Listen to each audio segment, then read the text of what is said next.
Hello, ladies and gentlemen. You're welcome to another conversation. It's called the Digital Conversation. And live here, I have my co-host Shola Animashan and my dear guest Kenny Black. Come on, say hi to Yes, everyone. boss. Hello, everyone. My name is Kenny Black. Kenny Black. Yeah, so good to have you all here, man. This is the first time people are seeing my chubby face. It's good. Yeah. Guys, for us to be sure that you can hear us clearly, all you have to do is let's see your comments. Let's see your comments. Let's see your comments. I need to see your comments. I'm waiting. I'm waiting. If you can hear us clearly, indicate you can hear us clearly.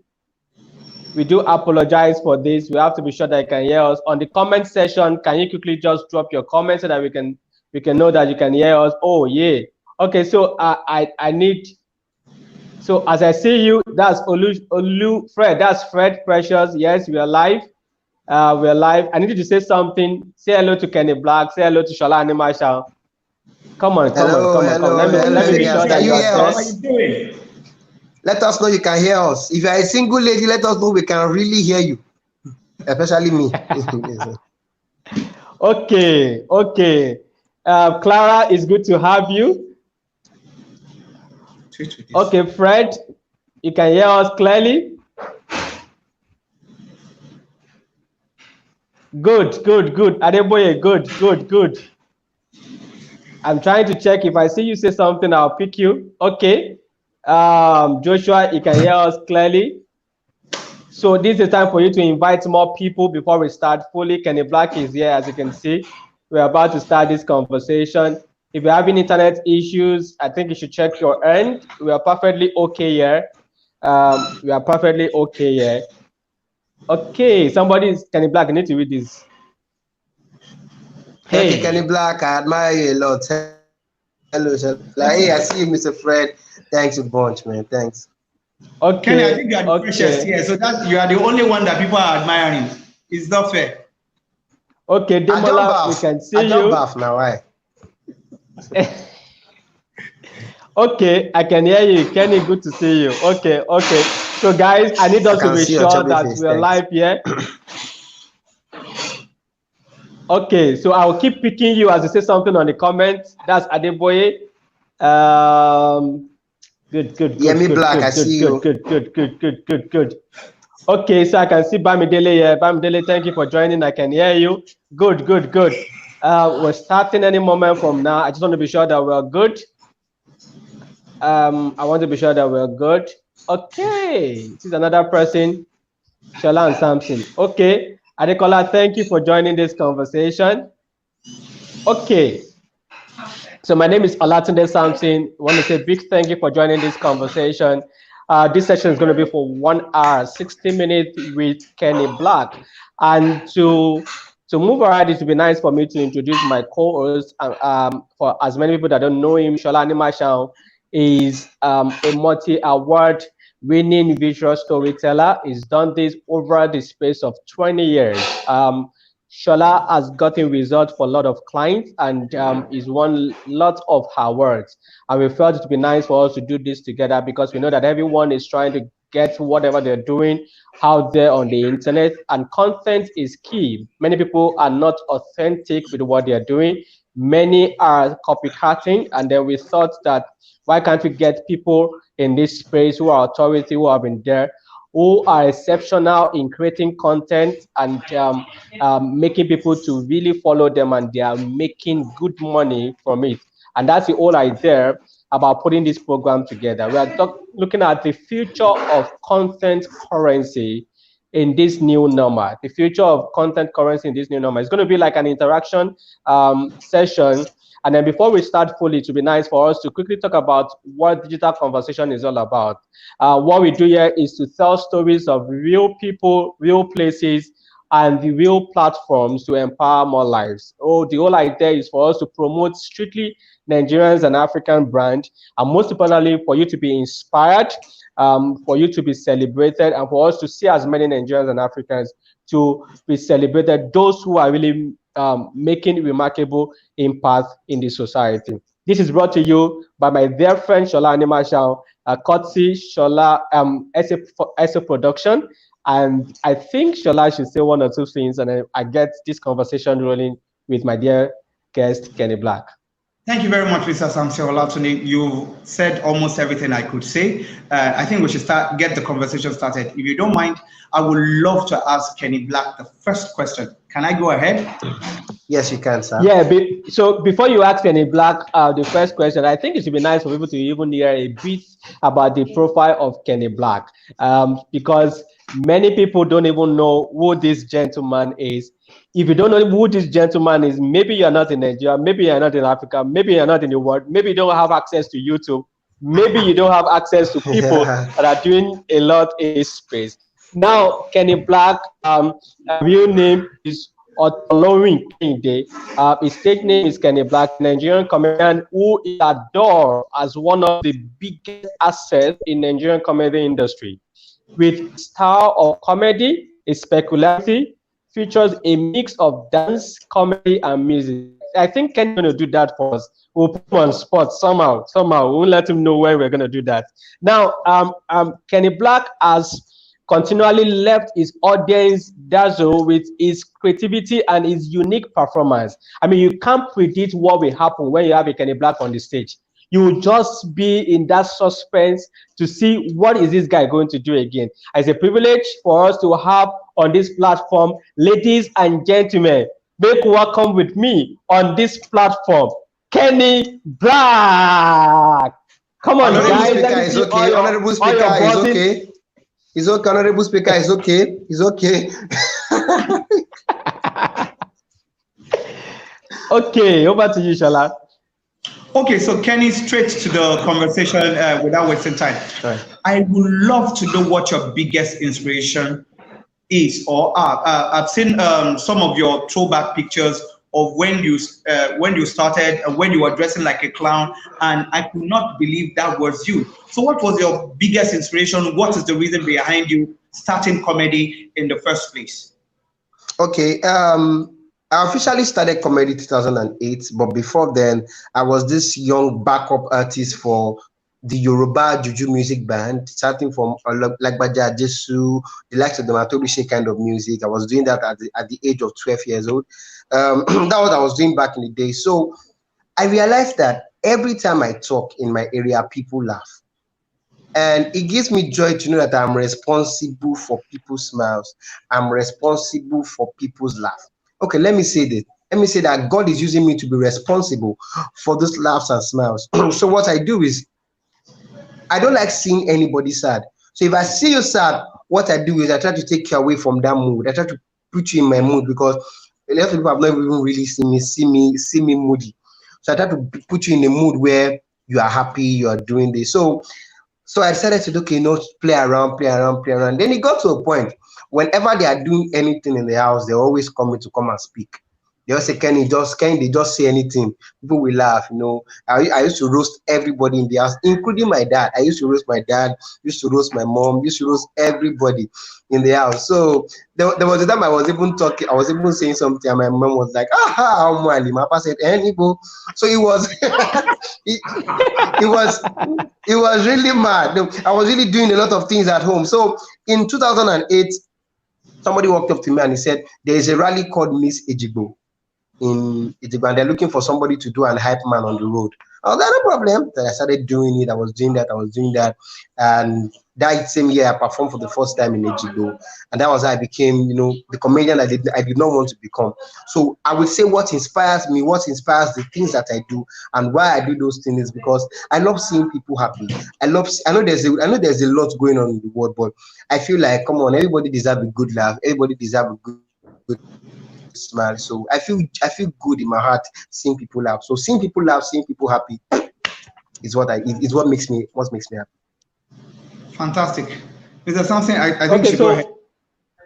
Okay, so I think that for those of you who don't even have some of the basic facts about Kenny Black, I think I should read one or two things I saw about him. Now, Kenny sang in a juju band for almost 10 years before starting comedy in 2020.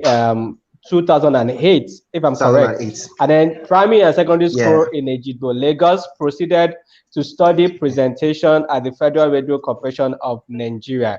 He comes from a family of 7 children and has a twin called Taiwo Otolomi. So Kenny, I'm gonna come to you now with this question. What does an average day in a life of Kenny Black looks like? Well, an average day in the life of Kenny Black is, funny enough, I don't go out. That's what people don't know about me. I'm this person that likes to sit at home, Netflix and chill. I have a studio in my house.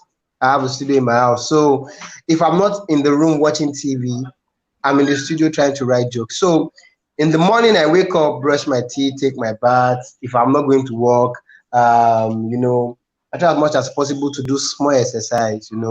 There's this massage thing I bought, and when that is done, I come to the parlor, see if I can write some jokes, watch TV. If I'm bored, I go to the cinema, I go to the pool, and that is all about me. If I'm not working, if I'm not doing event, if I have an event in a day, what I do is wake up, get ready for my event. But if there's no event, an average day of Kenny Black is boring.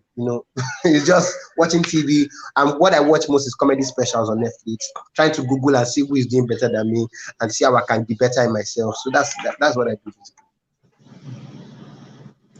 Okay, so Sheila, I think you have 1 or 2 things you want to add back. Yeah. Kenny, you're one of the most unique guys in the industry. The reason why I can say that is because I've been documenting the Nigerian entertainment industry for the past 15 years. And the first time I saw you, the first time I saw you crack jokes, I almost dropped my camera. You understand? I was like, who is this guy? What makes you thick in your industry? We know that in your industry, people recycle jokes. And because someone like us, let me say someone like me, I do a lot of events, I do a lot of concerts, and I've been privileged to shoot 2 of your concerts. You remember? I've been privileged to shoot 2 of your concerts. Your events, you remember? I think Mr. I need to get at the gate. I think your network is breaking up. I can hear you now. Yes. Okay. So I said, how are you able to stand out in your own industry? Now, I've been documenting the Nigerian entertainment scene for the past 15 years. I saw you. I almost dropped my camera because of the jokes that you're cracking. Now, I've been to a lot of events and I've had jokes recycled that when people are recycling jokes like this, I just sit there and I'm like, oh my God, this again. But when you came out with original content and you mixed songs and dances with it, and it makes it totally unique. Where did you get the inspiration from, and how is authentic and original content, how is it so important to the content you create? Okay. There is one thing I tell my friends. It is, do not wait for the future, prepare for it. It is life. You don't just wait for the day where we call you for a show before you start preparing for the jokes. You don't wait for the day you perform in London before you start preparing for the jokes. So what I do is I prepare for the future. I do not just wait for it. One of the things I try to do before I came into Limelight, I've been rehearsing, writing more jokes, trying to get better, writing more jokes, trying to get better. So each time I feel like I need to perform at AY Live and I don't get the opportunity, I go back to those jokes and keep writing them. I go back to those jokes and keep making them get better. So if there is one thing that has made me unique in the industry, is consistency. And how am I consistent? Is because I do not just wait for the future, I prepared for it. I know that I've been wanting to perform at the AY Live, on the AY Live platform before I performed there. So it took me 3 years. I mean, for the past 3 years before that year, I've been trying to get on the AY Live platform, but the platform was not coming to me. You understand? So I kept on working on myself, and preparing for the jokes. When I wanted to perform at the AY Live, I had only 2 jokes. But the day I performed at the AY Live, I had more than 10 jokes to say. You understand? So the disappointment for me then was a blessing. So what makes me unique and stand out is hard work, consistency, and preparation. Content is more important. It's people recycle jokes. But one of the things that help people like me is that if I'm going to tell you my joke over and over again, there's going to be a twist to it. You are not going to listen to it the same way you listen to it. And why it is easy for me to do my jokes again is because I am performing your favorite song in an hilarious form. So I'm doing your favorite song in an hilarious way, in a way that you do not listen. Yeah, something that you know already. So you are it is rice.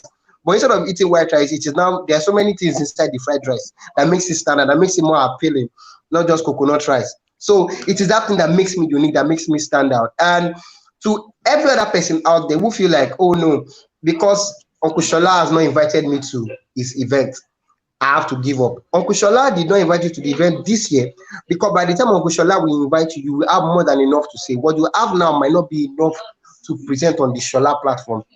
So don't just give up on yourself. Know that know for the fact that this content you have now and you cannot use it now, it means that you have to go back and keep working on it and keep working on it so that the day Uncle Shola will call you, it's going to be boom. And that was what happened to me at the experience. So it keeps getting better and it makes you stand out. People will recycle your joke, people will take your jokes, but if there is one thing that will make you stand out is your originality. Nobody can do you better than you. They can only try to copy the things around you, but nobody can crack the jokes like Basketmouth does it. You can crack Basketmouth joke, but you cannot crack it the way you can crack it. You can crack Clean the Dunk joke, but you have to be drunk to crack Clean the Dunk joke. You can crack Bovis joke, but you have to be intelligent to crack Bovis joke. You can crack any black joke, but you need to understand the music that involves around it. Yeah, deep. Interesting. So I need to ask this question. So what is your greatest inspiration?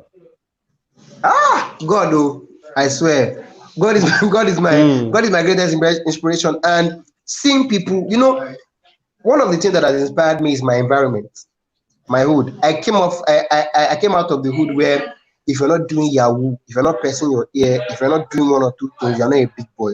In fact, even if you are doing music and you're not drawing tattoo and you're not doing any other thing, you're not popping bottles, you're not a big boy. I started as a clown in the industry. I was wearing clown costume. I was putting stuff to my stomach, and people saw me as a madman. But people will just I said those pictures are there. So people intend to judge the book by the cover. They just look at you and just see that this person cannot do it. You understand? So those things inspire me, those things motivated me to show that I will not disappoint these people. And my parents were like, you cannot do entertainment because for you to do entertainment, you have to pierce your ear, you have to go out late. And I said, I am in the world, but I am not of the world. I will be Kenny Black to everybody that wants to see Kenny Black, but the Kende still remain who Kende is. And that's why today there's not too much difference between who Kende is and who Kenny Black is, which is why people say I'm humble, which is why people say I keep working. It is about knowing where you're coming from. And I thank God for the grace that I've been able to make the people that inspired me are now inspired by me. You understand? So that is where the Ejigbo comes in. So there is no way I go and people don't say, hey, the Ejigbo boy, because they know the story. They know how I trekked Ejigbo. I was the first Star Trek in Ejigbo. I trekked more than Star. I was the Star Trek in the whole of Ejigbo back then. And people saw me as, oh, if this guy, now people say that if this guy can do it, then I can do it. So it is not just, you don't have to wait till you become 21 to make a difference. I started comedy, I've been celebrating almost more than 10 years. So imagine when I started. So you are not too young to rule. Like Buhari will say, you are not too young to rule. Yeah. Okay, So, Mr. Shola, before you ask the next question, I think it would be nice for everyone connected on this platform. What you can do at this time is for you to share the link and get many of your friends to join this conversation, because Fran Dunga is going to be coming any moment from now to join Kenny Black on this same platform. Don't forget that if you have questions, all you have to do is on the comment section of the YouTube platform you are, drop your question. For everyone who is dropping valid points that Kenny Black is dropping, I will pick you and I will show you on the screen. So when you're doing anything significant on the comment section, just watch out for the screen. You're going to see your name on it. It's very important for us to pick all of the points so that everybody can learn together. And that is the essence why this is not like a teaching kind of event, but an interaction where you can learn from people who are already successful and who needs to show you the way of making profit with your content. I think, Mr. Shola, I'll have to go back to you to ask your next question for Kenny Black. Thank you very much. Kenny Black, you said that that when people still see you, they say, oh, that guy from Ejigbo. But from Ejigbo, you've gone all over the world. You've performed. I saw some of the videos of your performances all around the world. where are the places that you have performed all around the world, and what made those places stand out? Then I'm going to do a follow-up question after that. Okay, what makes me stand out in those places? I would say, I would give an example. I would say London. London was the first. London happened to be the first place I traveled to. Okay, apart from Ghana, I went to Ghana and I went to London. But London was special for me because we had a white audience there. And immediately they called me and they started clapping. I like this guy. I might not really understand what he's saying, but I like his voice. And that thing really strikes me. Like, I can see white people like, I love this guy. And because I've always wanted to perform I said to myself, one day I will perform at the White House. One day I will perform for the Queen. And it was not about saying it. So now I was saying it for almost a year. Then something came to me. I was like, you want to perform for the Queen of England, you want to perform for the President of America, the White House. Are they going to understand Pidgin? So then I started writing my jokes in English, even without getting invitation from anybody from outside the country. I was already preparing for that future. I didn't know it was going to come this early, but I was preparing for it. So I remember when I went to perform in Uganda, Rwanda, America. I did my America tour, I did Canada tour. One of the places that I will never forget in my life was the last show I did in London. It was a special show for me. Why? Because I was the only guy from Nigeria. Wow. You understand? So we had you were the only guy from Nigeria on stage. You understand? Oh, on stage. Okay. So we had Salvador from we had Kojo. So we had Kojo from Ghana, who is also British. We had British comedians. We had Eddie Kadi from Congo. You understand? And guess what? Among these giants, they made me the headliner. So people were like, "What? Yeah, the giants." So and we had the giants. So if there were 1 million people in that hall, 95% of those people are not Nigerians. Somalians, people from America, people from Uganda, like Nigerians were few. And I was already going on stage preparing to go on stage to do Kapai Chupai. But the first comedian went on stage and he did. And so that I was speaking British English and people were laughing. So it dawned on me that I was going to speak to British. I was going to speak to people from America. I was like, wow. And they kept asking them, who are you waiting for? They said, I've not heard him before, but for them to make this guy the headliner, it must be good. Hey, come and see tension. I wanted to die. Wow. I was like, so I went back to my drawing board and said to myself, remember those jokes you said you will perform if Trump calls you, if an American president calls you, or they call you in England, this is the time to test, this time to do those jokes. Hey, ladies and gentlemen, after the show, after like, they are in comedy shows abroad, they always have a break. Then they went for 1 hour break, and it was time for me to perform as the last comedian. And the hall was ×2 full. People don't even know me, but they just wanted to see who this guy is. So, hey, when I went on stage, I was supposed to do like a 45-minute set. I ended up doing more than an hour, 30 minutes, because I was what I was doing. I was not on stage telling them about London. I was telling them about Ejigbo. I was giving them the African story. They were surprised to know that in Nigeria here, we don't press the bell when we get our boss up. What we shout is over, stuff like that. They were surprised, like, is this going to happen? I said we have London in Lagos. It's just Osaka, London, and it's 200 naira. No, I was giving them the African story. I was telling them about how here in London parents don't beat their children. But in Nigeria, you don't have to do anything for your parent to beat you. Your parent might slap you and said, I slapped you because I know before I come back, you must have done something. They give you those in advance. After growing up in Africa, where Americans, where you go to, you have misunderstanding with your father, and you say, Daddy, shut up, and you go into your room and you lock the door. First of all, in Africa, we don't have our own room. We share room. So if you are angry, it's either you leave the house and go to a motherless baby home and go and stay. And my mother, an African mother, not African mother here, abroad, the mothers will tell you, oh, no. Please, your mother will beg, please, Shola, imagine there's a Shola, go and wash the plate. I want you to please help me wash the plate. Your mother is begging you. You know, African mother will tell you something, but they mean the opposite. African mother will tell you, Kendi, I'm going out now. By the time I come back, don't wash the plate. No, just leave it, they let it be smelly. You understand? So I told them these African stories, and when I was done, there were comments on Twitter, who is this guy from Africa? Can this be true? I can't wait to visit Nigeria. There were hashtag of Owa, Ombole. There were hashtag of Oshod. There were hashtag of things happening. And that made me special. That made me feel like I just showed the world what Africa is all about. I don't need to stay in America to tell them, they know what America is. I cannot give what I don't have.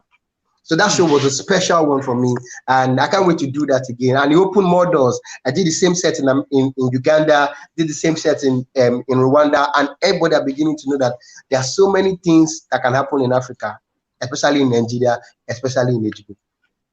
Wow. Thank you. Wow. Thank you, Kenny Black.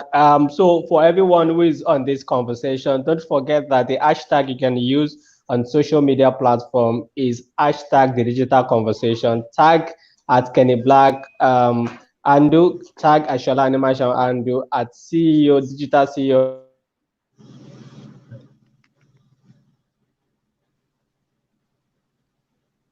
Hello, Mr. Samson. Are you still there?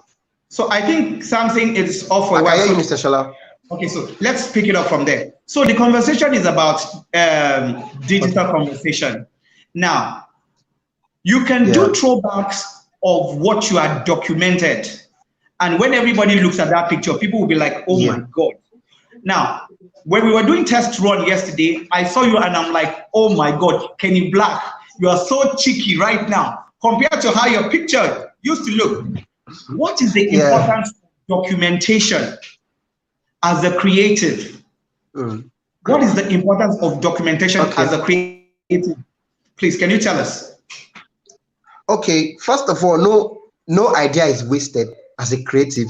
No picture is wasted. In fact, your favorite picture now will be a throwback in 10 years. Your favorite picture now, even as I'm looking like this, in 10 years time, I'm going to look at this picture and you'll not believe that this is me. Because something would have happened to me. You understand? I'd have been bigger or I'd have been better. I might be doing this live video in a mansion. You understand? So there is, document everything that is happening in your life. Document everything that's happening in your life. I didn't know about that until I started seeing pictures.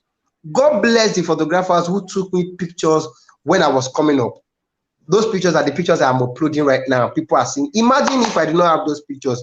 People would say, how can you say you started 10 years ago? You just came into the limelight 5 years ago. You understand? But there are pictures to show for. There are pictures to show for it. There are times when I go back to my studio and I open my file and I see jokes that I had recorded 10 years ago. You understand? So I keep those things. There will be a day in the life of Kenny Black. You just want to take a journey. And I take you back through those days. And I start uploading pictures. I start uploading things for you. And you start saying, whatever you are going through now is preparing you to speak at TEDx in the next 10 years. Whatever you are going through now is preparing you to speak in front of the world's best in the next 10 years. So you're not making it now, but you're not documenting your failure now. You are doing yourself, because those failures that you're not documenting now will not help you. Those failures that you need to document now are so that you will use to inspire someone in the future and say, do you know that 10 years ago I wrote to a bank to sponsor me and they said no. Look at today now, the bank, I'm a brand ambassador to that bank. I can still show you the documents I sent to them. Do you understand? Wow. That kind of example, things like that will happen. I remember back in the days, a bank, a telecommunication told me that I might be too young for their brand and stuff like that because of what they were proposing. I was like, no problem. I've done shows with them now, and I'm not even a brand ambassador to them, but they are paying me big. You understand? So people want to see you win, but they want to see evidence. We live in a world where talk is cheap. They want to see that if you really suffer, show us an example of what happened to you.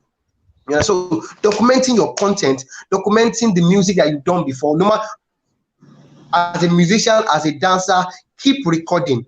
Do not just upload for uploading sake. Don't just be right now. My dad used to show me pictures of growing up. Right now, people just upload for Snapchat, and when they upload, the next minute is done. That's why there is Google Drive. There is somewhere you can store your pictures right now, and in the next 10 years, you just go back to those pictures and like, I suffer for you. Look at me. Remind you of high school. Remind you of everything. So your content right now is your future. It might be stupid. It might look stupid to everybody. Say that again. Say that your again. content right now is your future. It might look stupid. it might look stupid to everyone. It might look crazy to everyone. It might look stupid to you, but in the next 10 years, it might not even be up to 10 years.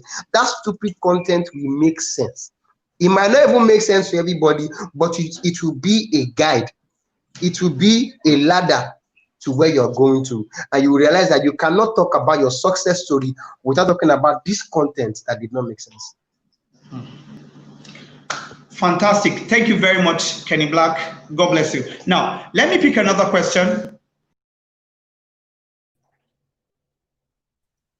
Okay. Wow. Hello. Kenny. Are we back? Okay. I'm back now. Okay. Can you see me now? Yeah, I can see you now. Yeah, perfect. Yes, that's good. All right. Mr. Shala, go ahead. Mr. Samson went to the restroom to rest, so he's back. Okay. So we're talking about monetizing digital content. In your own space, how do you monetize digital content? I've worked with some superstars. I've been in the industry. I've worked with a lot of superstars, and I realized that Nigerian superstars have taken content creation to another level entirely. Nigerian superstars are on another platform entirely when it comes to Africa. Nigerian superstars are taking private jets, taking photographers with them, taking cinematographers with them. So when they're hugging people at the airport, when they're talking, they're documenting every content and they're showing it along the way. Falz the Bad Guy, I was one of the team that documented Falz the Bad Guy's concert, was it last year? And a couple of weeks later, it's on Netflix. And before your content comes on Netflix, cha-ching. Yeah. So how do you advise people documenting digital content or creating content? How do you advise them to monetize? Or better yet, let's do you as a case study. How do you monetize your own content creation? Okay. I tell people, your content, you might not make money from it now, but you make money from it later. Not every content needs to make money from, needs to get the money right now. Now, thank God for right now that you can upload your content on YouTube and monetize it. You can upload it on AudioMark and monetize it. But for somebody like me, people thought I was stupid when I did my last tour. Now, this is what I did. I took everybody on my tour. My photographer, my cameraman, my stage manager, my light guys. I brought my sound. I brought everything. I brought everything. I took everything from Lagos to Owerri, Lagos to Ife. Everything, light, stage, sound. And people look at me like, guy, you are spending too much. Even people that are doing tour are not doing up to it. I say, I know what I want. Now, I rented a bus. It's a very, very nice bus. And my cameraman was inside the bus. And we were just, as we were going, there was a standby cameraman videoing us. You would not believe that in that bus, the content we created in that bus, if we drop it today, we have 12 episodes. Wow. Imagine Lagos to Owerri. Imagine how many hours, and we were just vibing. We're just talking about a lot of things. So one of the best ways you can monetize your content as a creative is surrounding yourself with the right set of people. You cannot monetize without spending. You have to spend. You have to surround yourself with the right photographer, the right cameraman, the right somebody. You cannot, a tree cannot make up a forest. You understand? You have to surround yourself with the right set of people. So that as you are doing this, somebody is recording you, somebody is doing, like Kizz Daniel, for example. I have not seen Kizz Daniel move without his cameraman. Even if he's sitting backstage waiting to be called on stage, there's somebody recording that moment. Whiskey going on. too. Whiskey, Davido.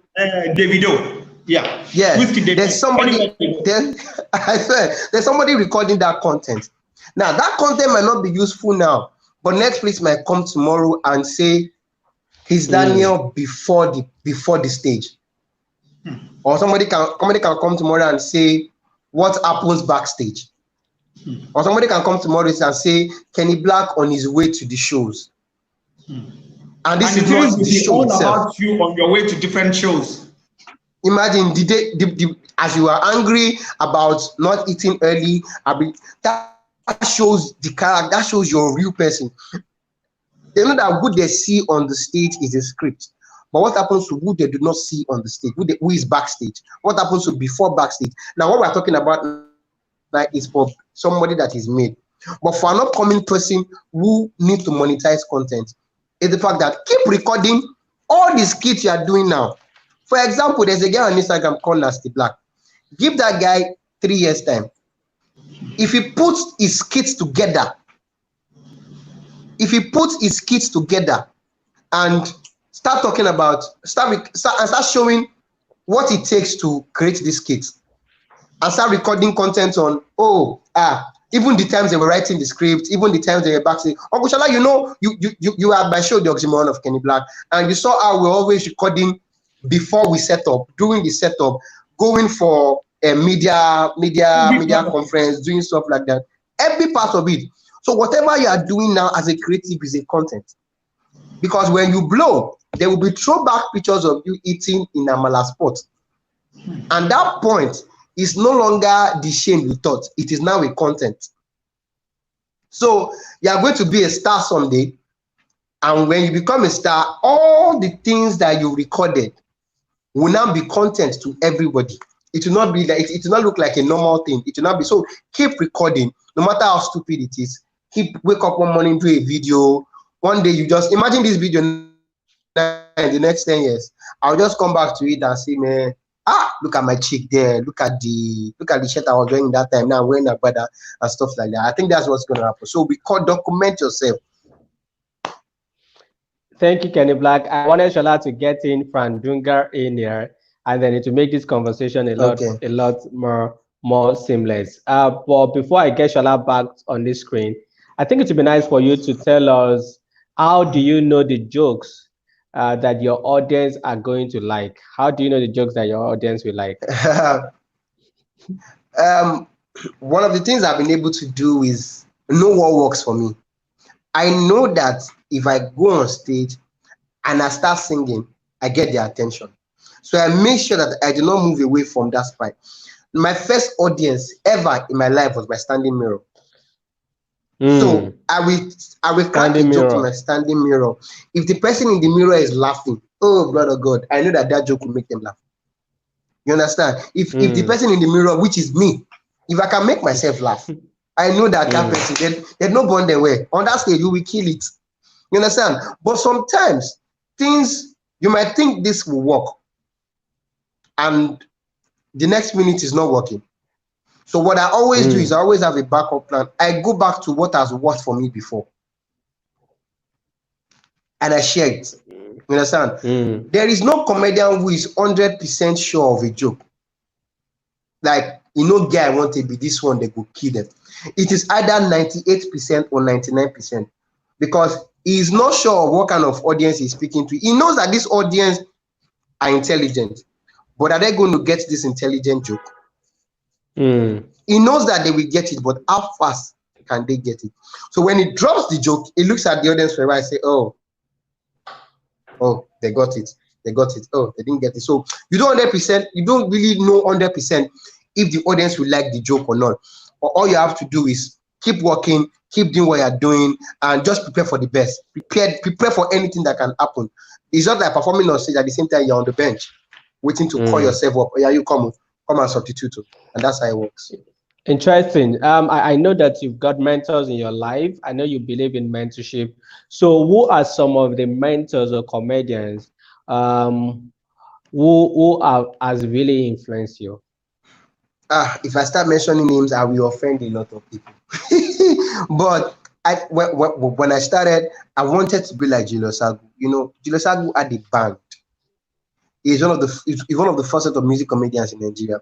Julius Agu had a band. Then there's a guy called MC Miracle now. He used to be MC Basketball. It was one that did Interebon, Intorobon, Nkaibon, Interebon, Interebon, Interebon. They go the bum bum bum bum bum bum. They did music comedy back in the days. Maleke did music comedy. So these people inspired me. I wanted to be like them. I wanted to do music comedy like them. Ali Baba. I don't know how that guy does it. Like, till today, Alibaba is still times 10 funnier than he was. He keeps working. So I would say Alibaba, AY, Basket, Bovi, MC Abeyo, a lot of them inspired me. Then abroad is one of the best music comedians in the world. His name is Jamie Foxx. Jamie Foxx is one of my big mentors. And right now, I've been able to love Dave Chappelle, Chris Rock, Cat Williams, and Mr. Frank Dunga is here. Everybody is my mentor, but he's a tormentor because he has been tormenting me. Frank, look at what Kenny Black said. He said you are a tormentor, not a mentor. What can you say to that? No, mind now, man. Sabina, because he get punk. Me, when I keep my punk inside wardrobe, I know what I do now. No, what I mean tormentor. Now, the new people when you say this period pay, see chicks now, bros. Since this lockdown start, I know how many kilo I don't drop. See person, see chicks. It's not what you think. Sometimes I mean the smell from the area. It's not food. The person not go die when they not do the person they enjoy. But first of all, I must say that person will never shop. They palm me. No be Jericho now granola oil, bros. Don't let this deceive you. I still comment on your page for 2K giveaway. Don't one name, give me that granite oil, make I take and prepare a bar. I'll give it to Idris. You know Idris now. Idris asked of you. Idris Eba. He said you should give him Eba. He's good to see you, Kenny. Yes, well done. You done a great job. Great job. Good to see you, man. I'm a man. So, ladies and gentlemen, this man. Lekip is one. Lekip is. I will never forget. That was the first day I met Frank Dunga. Now this was what happened. I was supposed to perform at the pre-show, but I came late, and they called me up when people were leaving the hall, and I said, please, if you guys can give me 1 minute of your time and come back and sit down, I promise it will be worth it.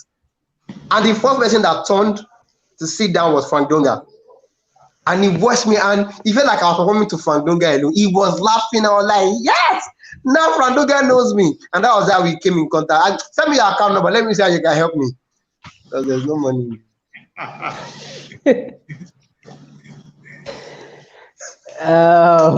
Ladies and gentlemen. money. Frank, you look fabulous like a pastor. Are you on a ministry mission? Not let live internet this thing for you. Now box I did down. Now suit just there. I borrowed this suit. Bros, now pants are wear. If this camera go down, you go see pants. Now from here to here is internet. From here now house. So not let anybody deceive you. Oh my God. It's okay.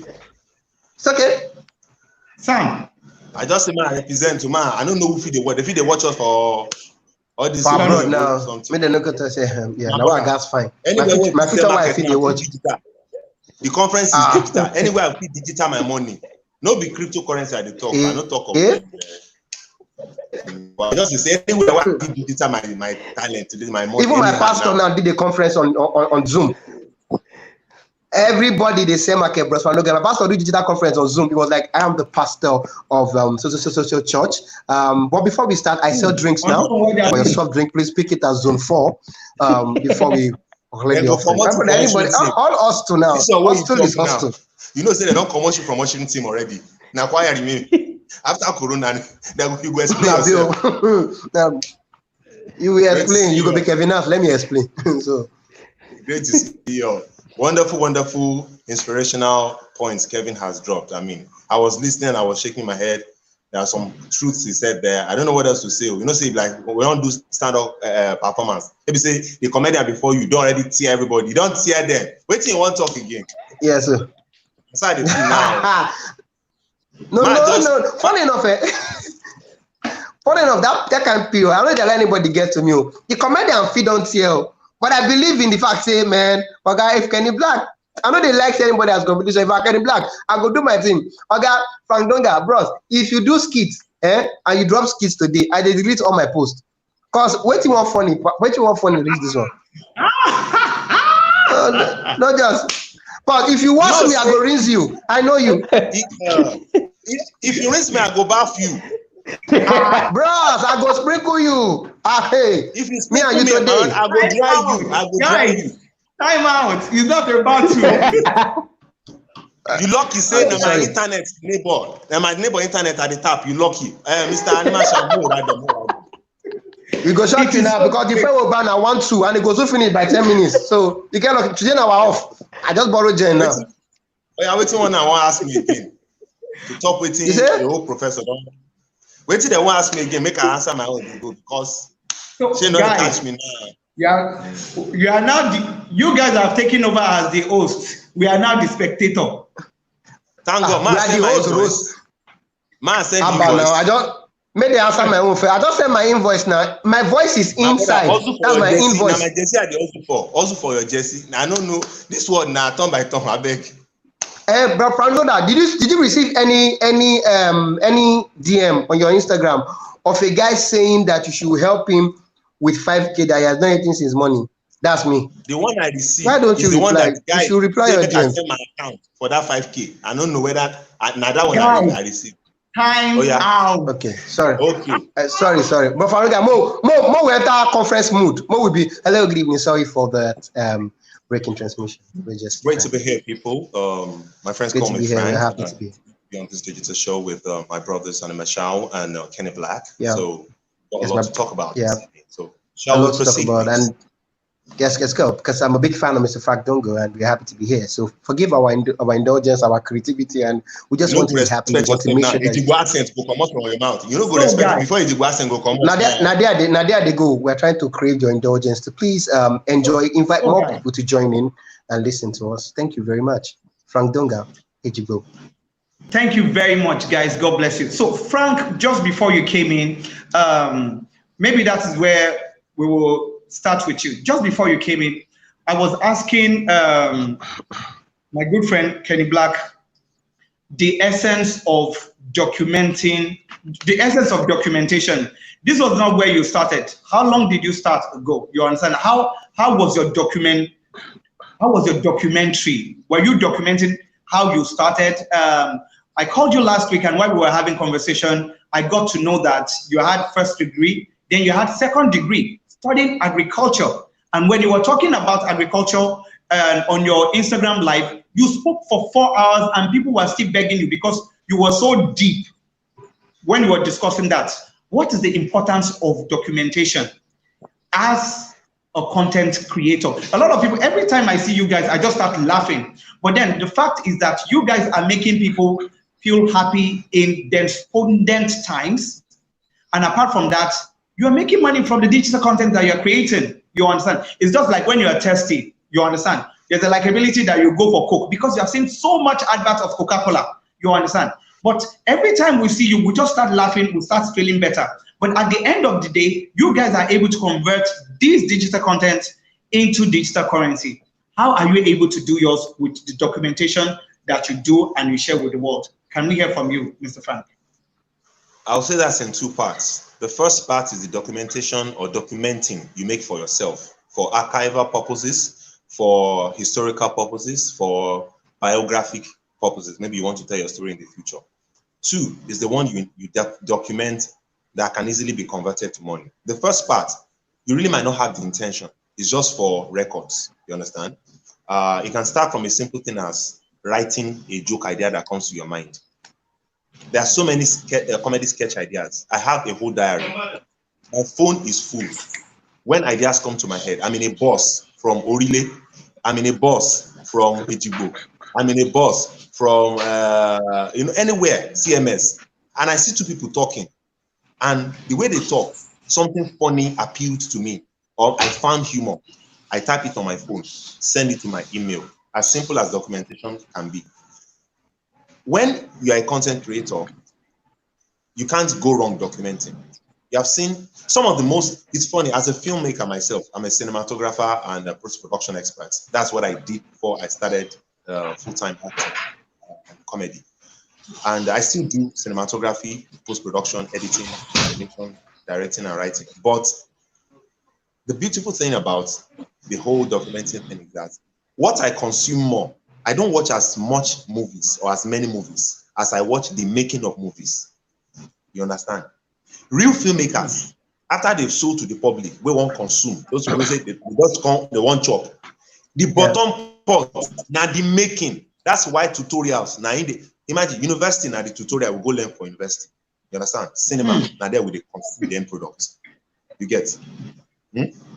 Hospital now from there we they consume the product of behind the scene. What's the behind the scene of medical doctors? Now medical school. And medical school. Medical school is more expensive than hospitals. What it costs to train a surgeon is more expensive than what is going to cost you to have that surgeon attend to you per time. How much they won't charge you? Pata they charge you 50K per consultation in Nigeria on the average in a private hospital. But what that guy has paid on the average per day to become a surgeon when he was being trained either abroad or Nigeria, it's more than that 50K per day. So the behind the scene or documentation that you are making is the bottom part. And I personally and a whole lot of other people, they consume the making of a process. So when people have a view into your process, it's good for you. You can also commercialize it. You can't go wrong with documenting. How I started personally was almost accidental. Went from agriculture to journalism to filmmaking. All through that process, I realized from school, I had always been the one that didn't like boredom and dull moments. I would always find humor in things. No matter how bad they are, I found a way to lighten up the mood. You know, and things that I had passion about, I always find a way to draw humor and lessons from them. When people say, what are you? I generally describe myself as an edutainer because I kind of derive more pleasure in making my comedy sketches educational. It's a pretty hard thing to do, to find the kind of Niger humor and still trying to teach people a thing or two. Teach people. Yeah. Because first of all, people are already battered and beaten. All they want is alaye, just open things, go out. No come they lecture me. You understand? So you have to work a little bit extra hard to make sure you put some message in it, even if it's just a little. So my journey has been both in documenting myself, one part, the processes I have behind the scenes that I've never released, all my comedy sketches, all my special effects that I do, all those military sketches that I green screen, I have the making, all of them. Sometimes behind the scene, I record them. And then on the other side, I personally document everything that comes to my mind as a comedian. You never know which skit. And Kenny, you said something that is very important, which I thoroughly agree with. No comedian, they know which joke go blow the audience. Kenny Black is a stand-up comedian, a music comedian. I am an actor and a sketch comedian. I never had to enter that stand-up, and maybe Kenny too, never to enter. I never entered the skit. In the whole back. When it will take you by storm, I'm shocked. But one thing I've realized is that the same process is involved. You understand? The same process is involved. You never really know which comedy sketch you will post on Instagram, will go viral. You can have a suspicion, but you never really know. And that's why documenting is important. Yes, exactly. Because there's a video of somebody on Netflix. It's called, one of my favorite musicians ever. It's called Taylor Swift. A documentary of how she grew up, how she bought her first guitar, how she bought her first guitar, how she the time she went on stage and collected best video director, and Kanye West said Beyonce deserves that video. Stuff like that. There are so many times I just come to myself, I just pick my phone and record the joke. I might not go back to that joke until maybe 2 years, and that joke start making sense. You might, for example, you might drop a video. When you ask a question, the last question we ask, which joke do you know? I might drop a video on Instagram and expect that video to go, like, to have the biggest comment and people love it. That's the point. And you start seeing less comment. That's the point you start refreshing. Like there's something wrong with your phone. You just start refreshing. Like I comment you, Kokoto. You just start refreshing. You will go offline. You will log in Instagram again. Then Instagram should release my comments. And the days you just post one random video, and that random video becomes the hit. In fact, I used to call that hit more. It becomes the more hit, and everybody start loving it. So you cannot predict Nigeria. Nigerians, not Nigerians, the world, they are unpredictable. But as long as you document, like I said, I just learned a lot. Thank you so much, Kenny Black and Frank. I think I'm going to ask this question, and then it should be for both of you to answer. And the question says this from someone, and it says, how do you use content to build a formidable brand? How do you use your content to build a reputable brand? Let me so maybe I should come to first. Okay. Okay. You want me to go first? Well, it's very simple. Unfortunately, it's an art. It's not a science. And by that, I mean there's no almighty formula. There's no quadratic equation. We say plot and from here, the graph go there. There's no formula. Anything that is art, that is a gift or a talent, there's no formula for it. But there are principles that you can follow. You understand? There's a principle to learning a foreign language. Consistency, practice, and all those things. So the first thing, how you use comedy to build a brand. First of all, you need to be sure that humor or comedy works for the brand you want to build. Because that's a generic question. I don't know where the asker of that question, I don't know what's in the reason. I don't know why he's asking that question, but make sure that humor works for the brand you're building. You understand? Yeah. But the good thing is humor works for a lot of brand building techniques. No matter what it is, humor makes people like you. You are easy to talk to. People it endears people to you. So that is one good thing. You almost cannot go wrong with humor. But the same principles apply to building a brand with comedy. You need to be sensitive to the culture or the environment of the people you are. I wanted to say ministering to. They don't talk say I look like pastor. Now see the word without the comment. To the audience you are building, the audience and the followership you are building, the people, the potential consumers. Yeah. You need to be sensitive to their culture, their custom. You get some joke where you go drop for southern Nigeria. We say they will flog you for another part of Nigeria. It go cost you. Yeah, so you get jokes where you drop in Nigeria. You go carry and go abroad. Now you go carry you against the law. They will cancel you. Not all jokes. So you have to be sensitive to the culture, the customs, and the doings, the ways of the audience you are trying to build your brand for. Two, the other general principles apply. Consistency, be outstanding, just pay general attention to your environment. Consistency, be outstanding, simply means create it. It's not by force that you drop a joke every week. Not be by force, say you do a show every month. But whatever it is you want to do, let there be a rhythm to it. I have decided my own was going to be as it come, and people are already used to it. When I feel like I react to social commentary, corruption in the society, police carrying Yahoo boy, I don't get. So my format is that I don't have format. That in itself is a format. You know, say anytime Frank drop, now ain't drop. Some people have a more regimented format. Every Monday they drop skits. You understand? Every January they do show. You can't do your show in January 3 years ago. Decide to do it in Easter the following year. Then do it in December the year after. You know, it can be hard. So those are the three things. Consistency, find a rhythm for whatever you are putting out in content, and then be unique. And being unique comes from within. And these are the points where I would say, get on your knees and pray. May God give you your own inspiration where will make you outstanding. Because proud people, Nigerian, they're funny by nature. So to use comedy, something where you go carry come, where you go make us laugh. People funny die, go worry, they're funny. People funny, they're funny where they're funny. So for you to now try to make a funny 200 million people to look at you and say, no, this guy funny. The thing is, don't be under pressure, relax. Find what naturally makes you happy. Dwell on those topics and those areas. That's all I have to say. And that's, I think you said it all. Kenny, over to you before I bring Shala to ask the next question. Yes. Okay, I think you said it all. One of the things is you don't learn comedy. Comedians are like pastors. Comedy is like a ministry. You need to know if you are called. See, you can write jam today and get the result in the evening. You can write WAEC today and get the result the following week. But comedy is the fastest exam you can ever write, because as you're writing the exam, they are marking you. You are seeing the result immediately. So the first thing to do is to know if you are called. know that comedy is what you are born to do. There's a big difference between somebody that is funny and somebody that can tell stories and make it funny. I know funny friends. Some of my friends are funnier than me, but they cannot do comedy. So do not say you want to do comedy because Kenny Black is all the girls like him. Oh, I want that life. Kenny Black is buying cars with it. I want that life. That life. Understand that this is what you are born to do.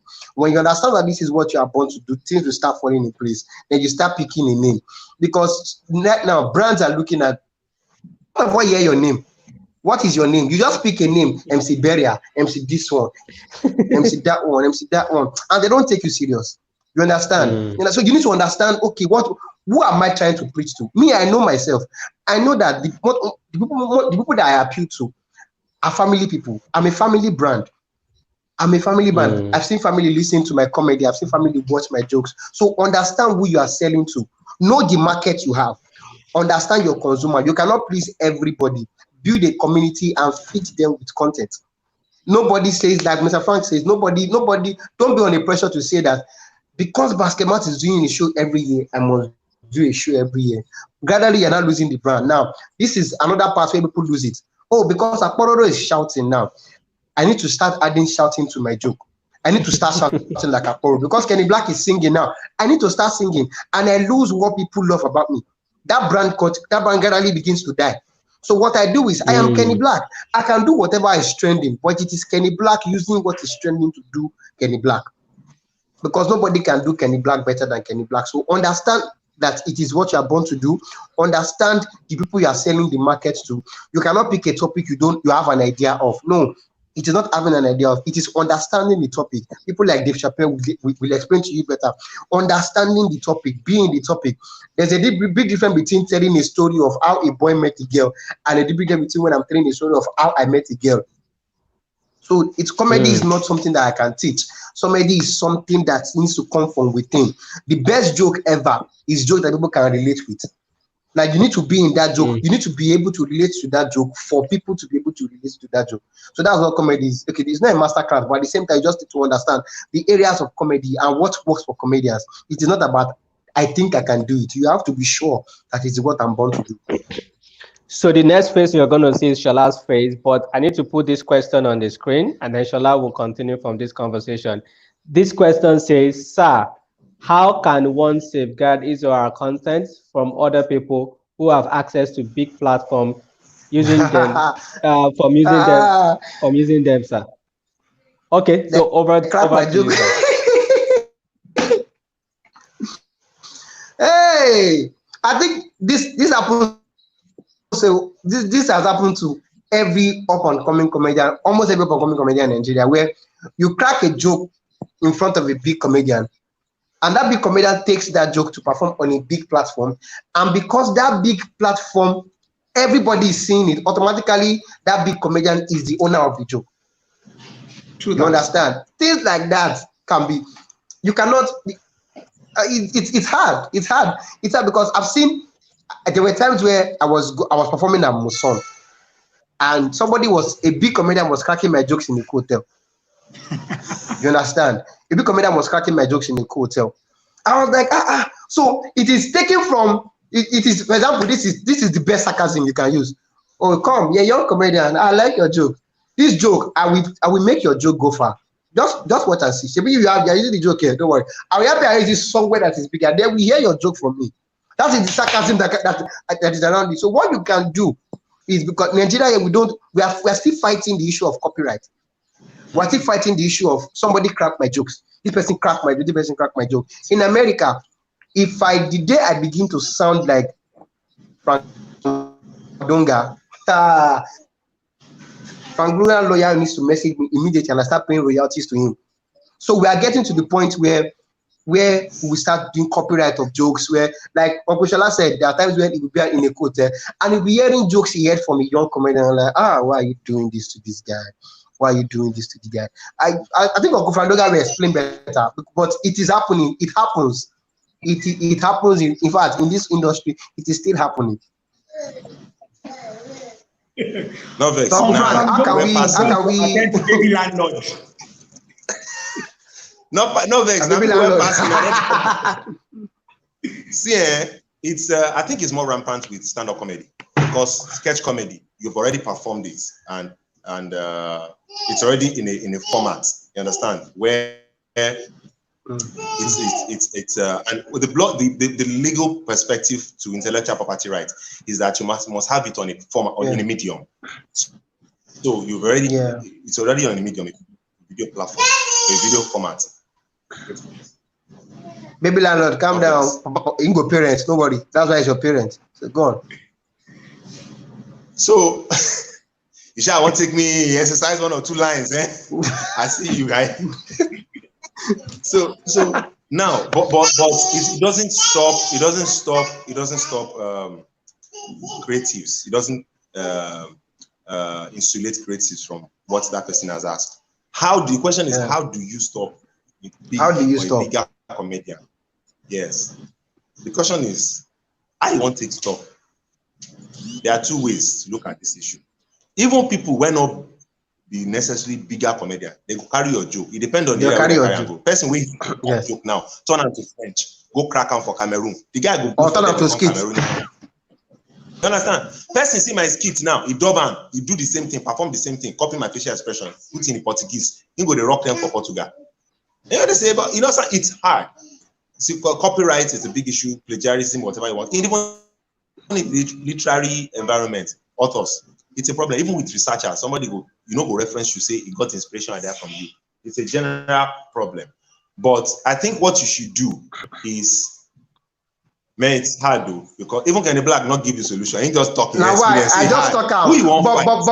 But one of the things I know that this won't fight. But one of the things I know that you can do is the same thing you're talking about, documenting. You know that that place that the person had, that's why always have the video of the performance. So the day you want to fight and say this is my joke, you have something to prove that, sir, this is my joke, sir. With video date. Of your performances with date.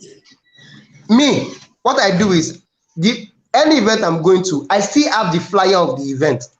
So when I'm showing you the video, I'm showing you the flyer that this show happened September 28, 1992. And it was where I cracked this joke. You performed this joke August 10, 2001. You understand? I have evidence. At the same time, sometimes, though, not all the time, there can be clash of ideas. You might be thinking of something right now, and somebody is doing that thing. You understand? So there can be clash of ideas. So document your content.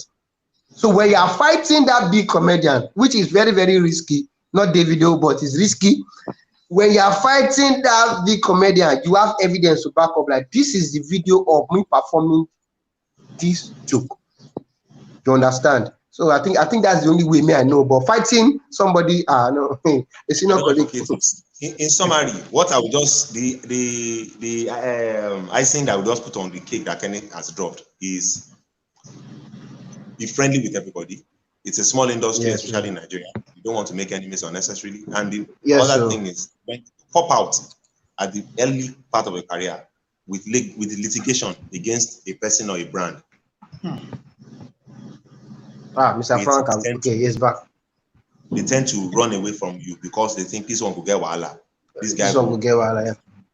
I've been in a situation where a brand, man, not mentioned the name, a big brand, carried my face as meme, and they slammed it on social media to promote a product.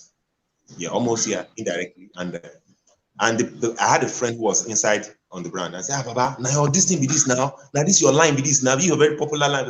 I said, no, but okay, let me call the boss for you so that you can at least maybe find you something. I said, no. Finding me something is not the point. If they want to talk and do business, I'm available. I'm not, again, this is about branding. Not because I don't need cash that time, but I didn't want to go and say, find me something because you use my, it devalues your brand. So, man, where am I? I said, no, it's fine. They can use it as long as, it's just one of those things. So my advice is, as Kenneth has talked, if you're a stand-up comedian, you crack jokes on stage. Use time, mention the date. Wow, ladies and gentlemen, let me tell your neighbor you're looking good. On this 22nd day of December 2020, you just look exactly. I drop the date. As you don't drop the date, you don't do recording. And then, of course, you don't do recording. You don't do recording. And for sketch comedians, stylishly in an interview, make the record straight. I remember one time when I did a joke like this. I mean, it even went wide, and special shout out to all the big guys, all the senior colleagues, that, helped me to amplify the joke. Like, this person did it on this stage. This person did it on this platform. A big shout out to you. I appreciate you, sir. By style. And acknowledge them. Say, say they drop your joke in so place. But make it like, I'm so grateful and privileged to be in this industry. Little me, I've done this little joke. I remember the joke I did at so place. I also, but be sure before you go and say something like that. Before I go and say something like that. Yeah. But then you must understand sometimes there's so many times I had a comedy skit idea in my head, and the same week, another sketch comedian published it on Instagram. And I know that only me get the idea. I never even discuss it with my family.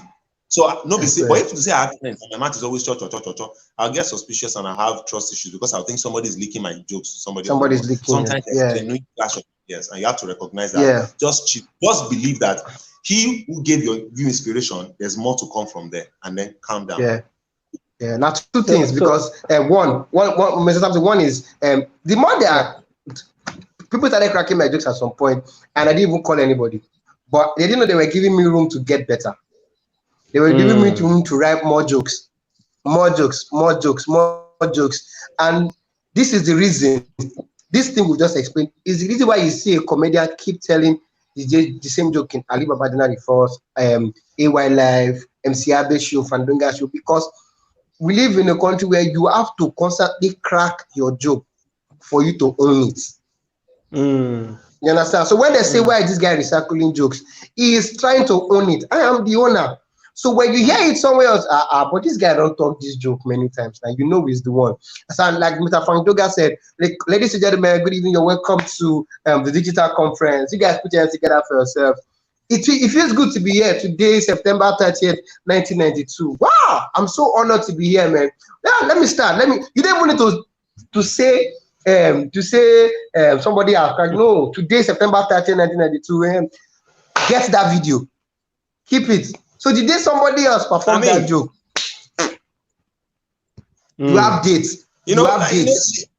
Like right now, it's a beautiful evening on this 24th day of July. Today, Friday, 2020, and Kenny Black is looking rosy. You're looking rosy.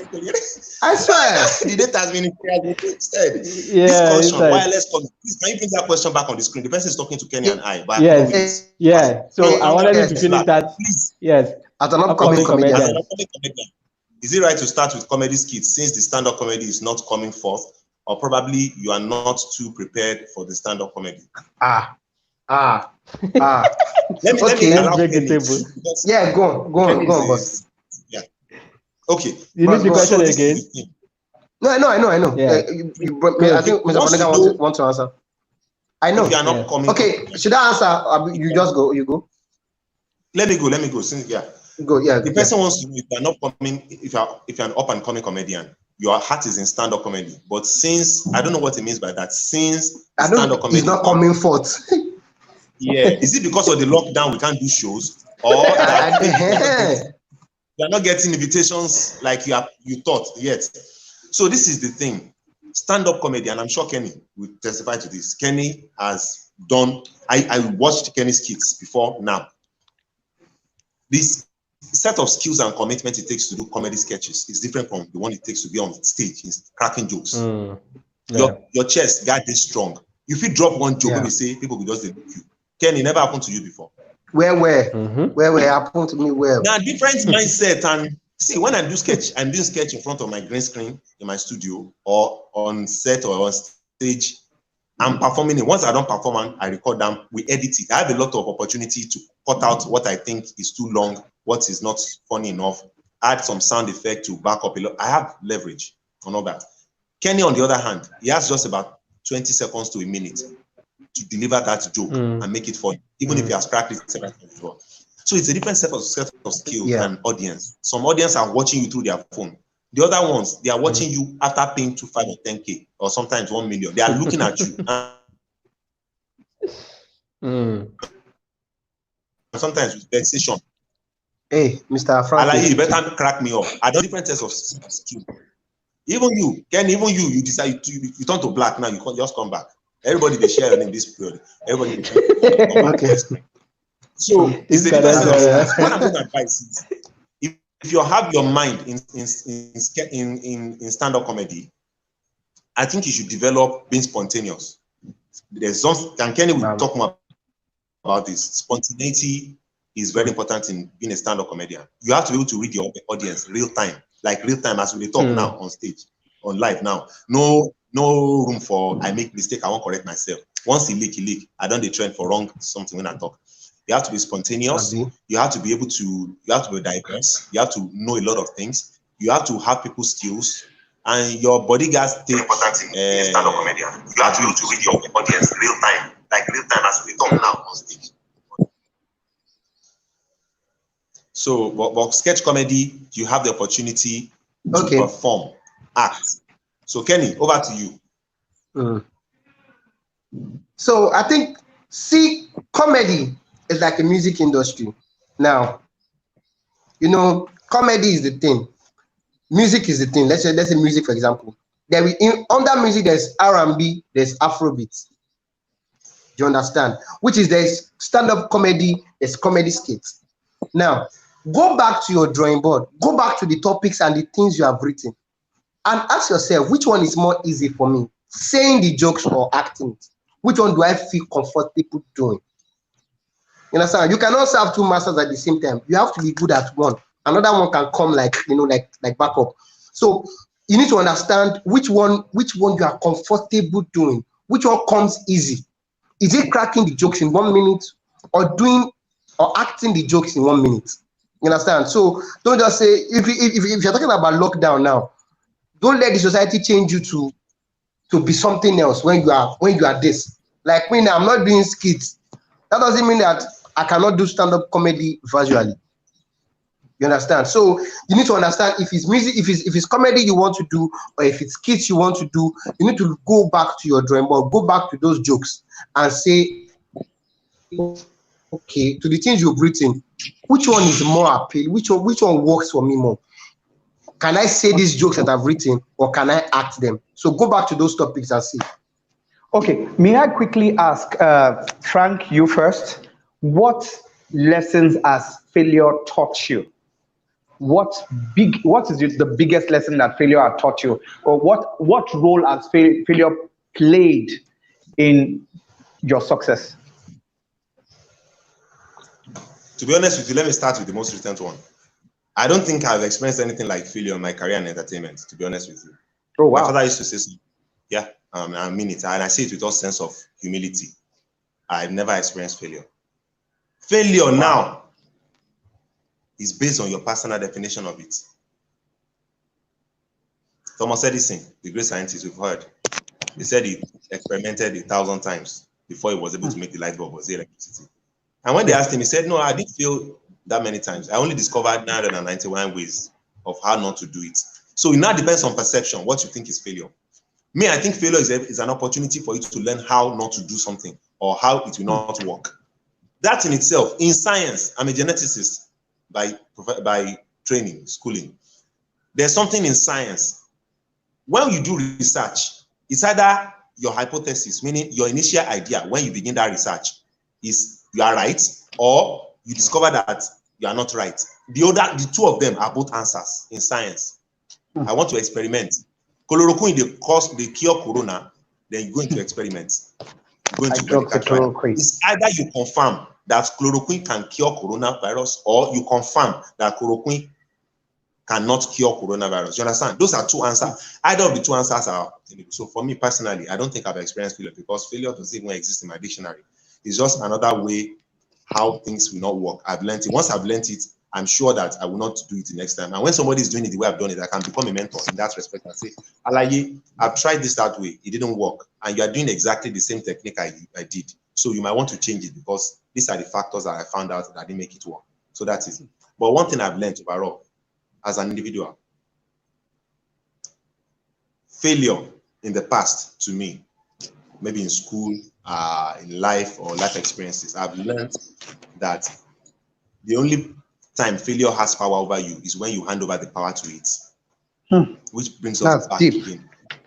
Yes, that's it. The only time failure has power over you is when you hand over the power to it. Failure by itself has no power of its own. It has no power of its own. It's just an opportunity to see how things do not work. You know how many people are looking for that knowledge? You already don't get them now. So that's what failure, in a way, has taught me. It's not big enough to stop you unless you allow it.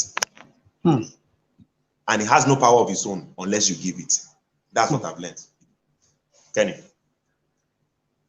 Yeah, wow. Hey, man, I'm learning too. I'm learning as well.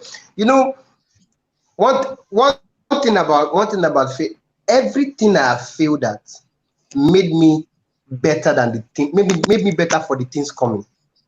You understand? I have tried some things and I have failed at those things, but it prepared me for the things that are coming. A mistake done twice is already a decision. In life, you have to fail at something to get some things right. That is why back then in secondary school, when we are always happy when it's time for correction, and there is this expectation. Oh my God, did I get it? Did I get it? Oh, yes, I got it. Oh, I failed it. It means that when they are giving us assignment, I must make sure that I get it. I've had that mentality since secondary school, since primary school. So it is crazy. All I have to do is make sure that what I failed at, I must make sure I get it right. There were so many times I tried to reach Basket Mom, I tried to reach AY, I tried to reach Alibaba, and I failed. But I needed to fail so that I can let them know what it took me to get to them. I'm sure if I didn't fail at those things, I might see these things that it can happen to anybody. But I needed to fail at it so that I can appreciate it when it becomes correct. You understand? So just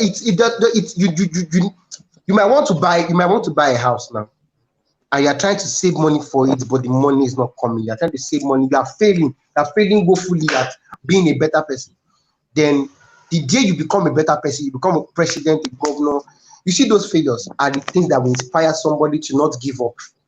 Those things that you failed at and you later got correct are the things that will inspire somebody failing presently not to give up and keep pushing, because failure is just a stepping stone to get to where you are going to. So you will fail, you will fall down, but stand up and keep pushing on. Stand up and keep pushing on. Stand up and keep pushing on. And when you look back at the things you have achieved, you can only say it can only be by the grace of God. I have one thing in front of me I read every day. It says, dream, believe, hustle, and achieve.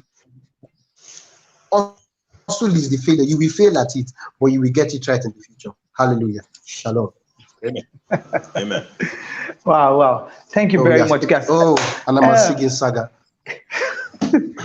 Couple of years ago, you guys were upcoming. Maybe 5 years ago, maybe 10 years ago, maybe 15 years ago. What would you have advised your younger you? So let's imagine that you from the future, which is now, can turn back the hands of time and you can see yourself the next 10 years. Let me start with Frank. What are the 2 or 3 things that you will advise a young Frank Dunga? Then Kenny, what will you advise? What are the 3 things you will advise a younger you to? So let me start with Frank. What are the 3 things what are the major advices you will give to a young version of Frank Dunga now? Number 1, start it. Stop waiting. Number 2, start it. Stop looking. Number 3, start it. Don't be afraid. That's all. Everything I wanted to do in my life, I've practically touched. There's nothing that I desired that was realistic that I've not. Can you repeat those things that you said again? I need to write them. I hope I have remember. Number 1, start it. Stop waiting. Stop waiting. Stop waiting. 2, start it. Stop looking. Stop looking. Number 3, start it. Don't be afraid. Okay. We know we wait, we look, and we're afraid. Look, sometimes in life, anything you want to do, the more you look, the more you wait, and the more you wait, the more afraid you'll be. I just wish I had started a lot of things. Before I went into full-time acting, I delayed for a year. I was like, no, I'm not ready. I'm not ready for it. So as a musician, okay. So I played the lead guitar, the bass, and the keyboard. I started from music. Wow, you do that? Oh yes. Yes, so it's a music. It's a music somebody. So the first time I sang in front of 2,000 people in church, I nearly died. But just before I went on stage, I said, oh, two things will happen after this performance administration. It's either they stand up, they clap and say, whoa, we never heard this kind of performance before in reality. Or they stand up and I know, and they clap and like, whoa, we never see this kind of failure with confidence. Say the guy, they mess up with confidence. I say, anything I will do on this stage, I will do with confidence that I will bring tears to their eyes. If not music, I will sing that song, I'll bring it to their tears. And if not failure, I won't feel. I will feel so much that they'll be like, I hear me. I never see person with fail with confidence like this before. No, this guy is having confidence. That was my intention. We too they fear. A lot of young people in Nigeria, what they have started in their life, they're too afraid. They look and they're afraid. They look, ask questions. Start small first now. You have not started anything, so what is there to be afraid of? Failure. That's why Kenny and I said what we said about failure. I'm happy the failure question came before this. That fear of failure is what's stopping a lot of people. That small business he wanted to start with 100K. That exam he wanted to apply for. That online course he wanted to do. That small group of people wanted to gather in Ejibo and crack them up, and from there grow his comedy career. He not start and he be afraid. What if BC comes to my comedy show? BC when BC na my crush. If BC start laughing at me, she will not believe for me if I toast her again. Free BC wants to go. Start that small gathering first. Crack 20 people in Ejibo. From there, you find yourself in Mission Center like any black. From Mission Center to a hotel. From a hotel to O2 Arena. From O2 Arena to White House. From White House to International Space Station. From International Space Station to, you see, now stop. Continue. Fire. Kenny, can we hear your take on this? Wow. He said it all. He said almost all the things I was going to say. I think it's still one of the things I would tell myself is you are not a pool, you're not a swimming pool, you're a river. Because a swimming pool will wait for people to come inside. But a river will continue to flow. People enter inside, people don't enter inside. The river will continue to flow. I was waiting for the platforms to come to me. Instead of going to meet the platform, because when you blow, the platform will come to you. You understand? So I was believing in myself. I was waiting for they will call me. I said, no. Things started changing for me when I started embracing the platform. When I started moving and saying, you know what, I can do this. Just give me the mic. I can do this. Just give me the platform. You understand? And that is one. And I'll say, if there's another thing that I would tell my younger self, is that you are not too young to run. You are not too young to do the things that makes you happy. I know I started at a very, very, very, very tender age, but if I had no fear, I would have started before the time I started. You understand? And the third thing is you are not Father Christmas. You cannot please everybody. Everybody cannot like you. Back then, I used to allow people comments get to me. I'll read comment of, we are not funny, we are not this, what you are doing is not comedy, and I will let them get to me. I realized that I cannot please everybody. In fact, I have realized that some people are feeling you, but because they don't like you as a person, they are making it look like they don't like your talent. I have some people who don't like me personally, but I caught them one day watching my comedy and laughing. So people do not necessarily need to like you before they like what you carry. Wow. So some people might not like you, but it is what you carry that makes you stand out. So I will tell myself, you cannot please everybody. You are not a pool, you are a river, and you are not too young to make a difference. Okay. So I think I'm going to quickly ask this question. I mean, this is becoming more interesting. I realized that reading through both of his profile, I realized that for Frank, you have so many parts of you. Imagine you playing 3 different kind of instruments. And then I realized that you have done photography before, you're a filmmaker, then you're doing comedy. Now, coming to Kenny Black, for 10 years, you joined a team, a juju band. Now you're doing comedy, you do music. That means there's a lot about two of you that is probably common. So did you get into comedy by hustling? Is it just that you planned that this is because you had different part of you, how were you able to spot this particular aspect of you that is really making you money and getting you out there? Was it because you were hustling to just decided you want to get into this, or something told you that this is the aspect that will make you more money? I think I should come to Kenny Black first. Okay. I think it all started like an hobby. It started like something I just want to do for fun. It started as something I enjoyed doing. It was not about the money when I started.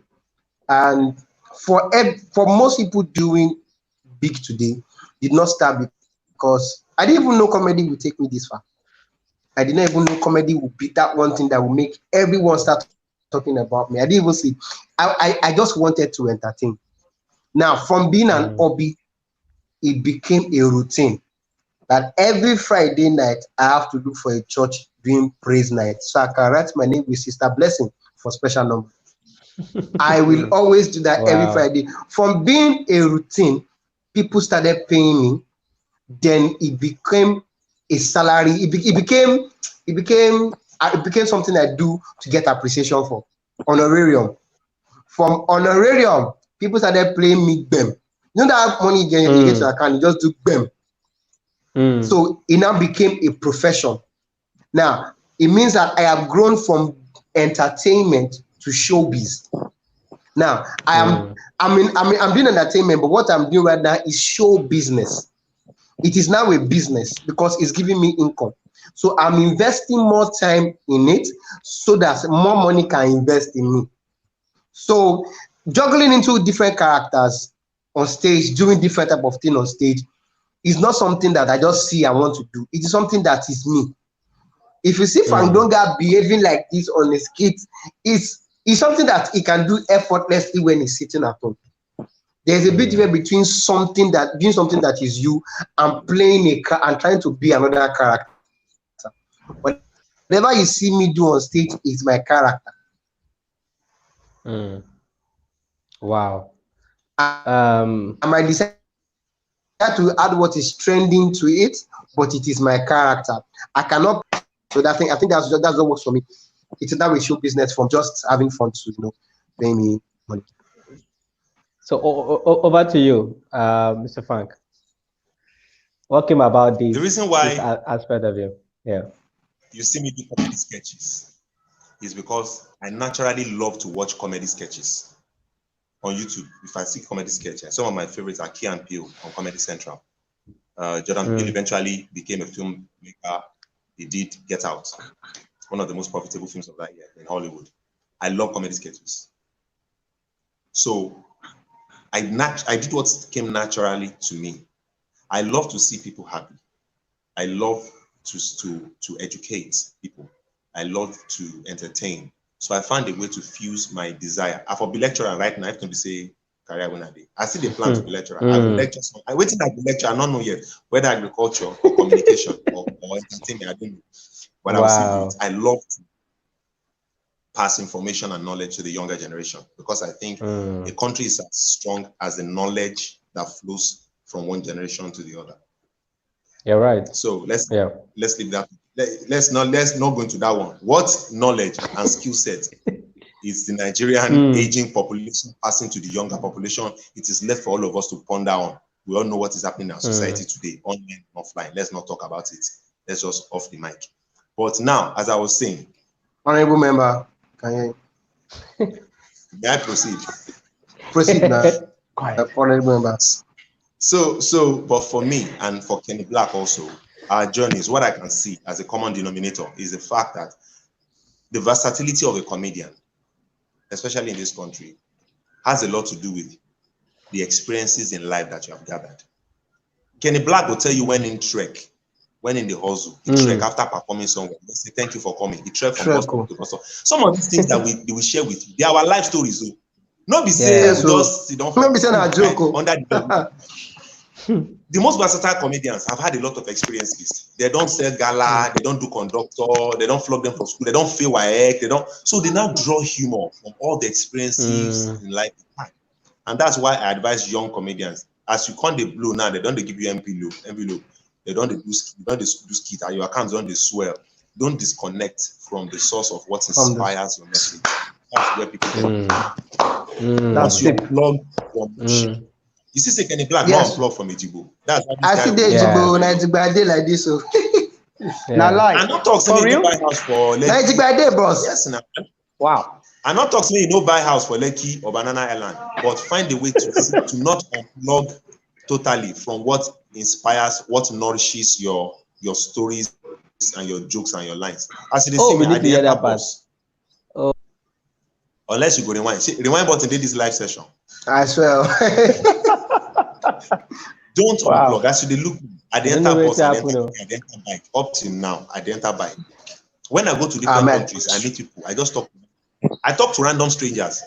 I listen to their accents. So when I do South African accents, it's because I've been to Joburg and I've talked to South Africans. When I do a Kenyan accent, I have Kenyan friends that I talk to. You learn. Your exposure in life nourishes your material as a comedian. So don't unplug. Don't be in a hurry to unplug what made you relevant. You understand? And I've seen the common denominator between Kenny and I, like I said, our experiences in life. Kenny was in a band. I was in a group, music group in school. As I was learning musical instruments, Kenny wanted to play music. But God said, calm down. I want to give you this music plus something else. And then he went through life. Kenny used to hustle as a clown, not as a literal practical clown, entertaining small children in birthday party. He go wear costume, so I saw pictures. You understand?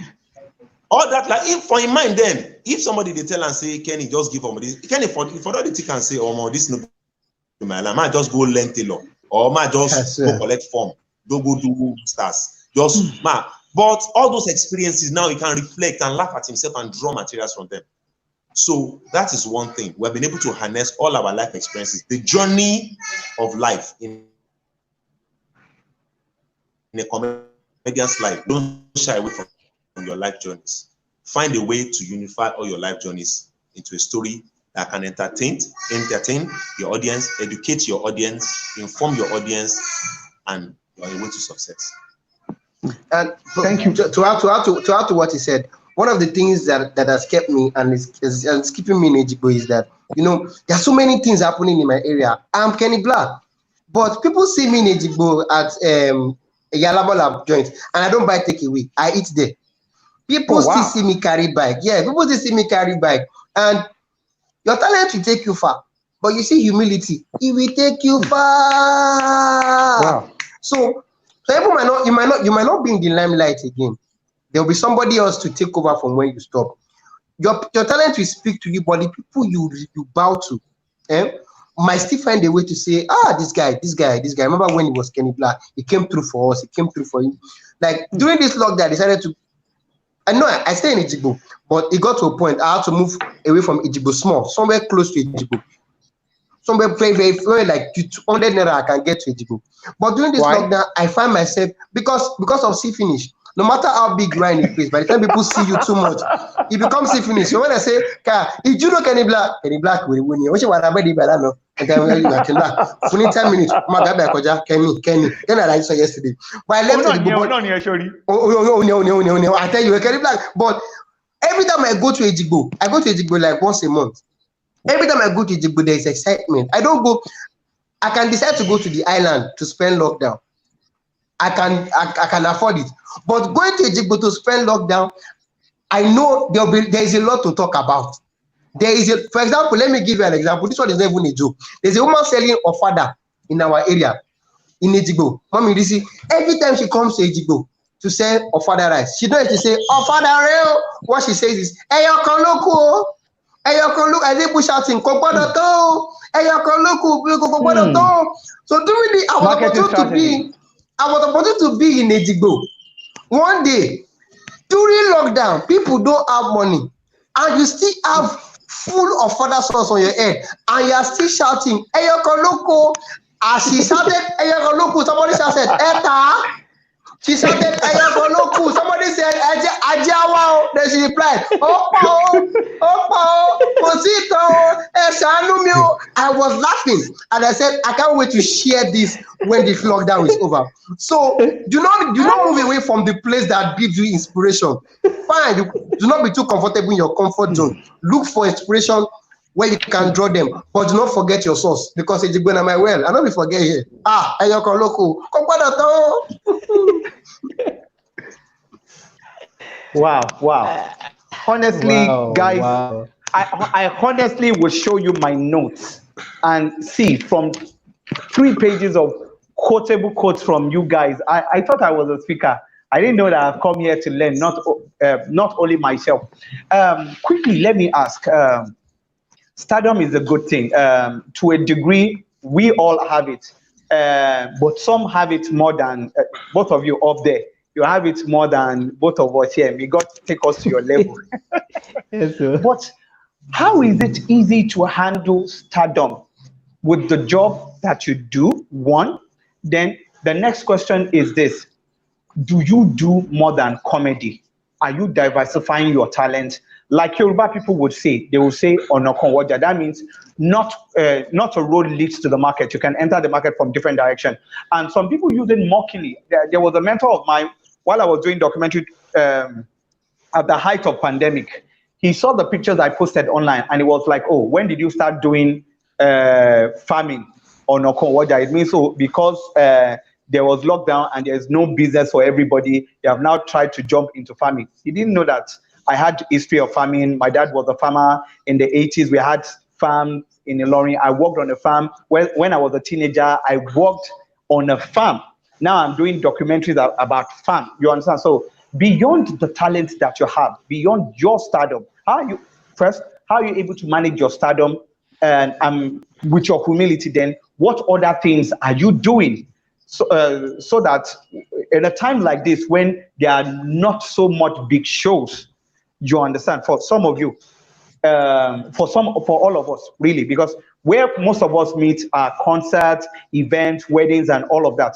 How are you able to manage your stardom? Then how are you able to profit from? Do you have side hustle? That's what I mean. Simplifying it. Frank, can you go first? Okay. How do you manage humility? No. How do you manage stardom? Stardom. Yeah. How do you manage stardom? Personally, I know you guys, so I know you guys are humble. How do you manage stardom? Then what other things do you do apart from what you are popularly known for? For me, I think it's by not seeing it. I don't see the stardom that people, sometimes it surprises me when people rush me at ShopRite. Oh my God! I'm like, how you take know me? For my mind, I've not left the guy I was before I started the first Frank Dunga skit in my mind though. I still don't understand what people like about it that they are. You never, as in, I see the reason I say, now like that, people they popular. Now like that, you understand? I never see them. And then constantly ask yourself the question, constantly remind yourself that I'm not there yet. I think that's going to help you a lot. I'm not there. You get where I won't reach you. I never reach you, my brother. Financially, in influence, in career, content when I want to create, places where I want step to entertain, to inform, to educate. I never reached there yet. So why am I sure that I will get part? You're not fit. So constantly I remind myself, well, there's work to do. We are not there yet. Don't dull on the job. Then I don't even see the stardom you're talking about because it shocks me. Genuinely, I'm surprised that people actually like what I do. I'm surprised because it's not everything I do that I think will make people, get cracked up. So that is one. Do I have a side hustle? I guess side hustle. Like I told you, I'm a cinematographer, editor, animator, voiceover artist. I do voiceover. I've been doing all these things before I became the Frank Dunga you all know. Way back in the day, I shoot wedding pictures, I shoot documentaries. I run a company, production company called Magzani Films. I still run the company. I shoot TV commercials, all those things I still do. Plus, I don't get ride sharing. You know those ones they call ride sharing. Taxify, Uber. I get side hustle. You know, take it easy. My brother. brother. Agriculture. They abuse the thing. You're into agriculture also. I consult, and then very soon I'm going to start my own full-fledged farming, either with people like Kenny Black. And imagine say me, Kenny Black, Two-Face, and some other people in Nigeria. We just come together. We get farm, and we come go meet government. Like 10 of us come go meet government. They made a bomb us 800 million. First of all, there's credibility. They know we are not where we running to our agencies in Nigeria. Two, once they see that we are committed and we are qualified, You know, understand that kind of level. But I just hint at. But that's the thing. I do a lot of things. I don't see any money too small. I don't see any opportunity too big. I keep striving at myself. I have not arrived. And my internet 24/7 scanning the horizon. What else can I do? She they say Uber taxify the job money. I go into it. Now small you make our open barbing salon after the people in years now. If you come up people like myself and Animal Shango, we be say God don't already barb us. People like Kenny Black and my brother Samson there, we say now you the barb yourself. During lockdown, I know if you go during the peak of lockdown, not come on, the beard down by force, the blessing. If I open my saloon, now just one small fan it will cost me and sterilizer. All the money we are supposed to use for AC, I go put them on sterilizer. People prefer sterilizing than AC in this period. Yes, now sterilize my life. Don't go and just prefer that one. Now the cocoa be that. Kenny, wait till be your side also. Sir, well, me and it's like I'm so happy that I'm having this conversation with Mr. Frank Dunga because I think we have something in common. Every morning I wake and I pray to God and I say, God, let everybody see, increase me, make me better. Let everybody see my worth except me. Except me. I don't want to know the level I've gotten to. I don't even care. Let everyone see my worth except me. I don't want it to get to my head. I even have a song called Lord Help Me Remember You When the Time Is Here. Don't let the fame and money get into my head. You know, it is crazy when you think I just there. Me, I don't even see myself as a celebrity.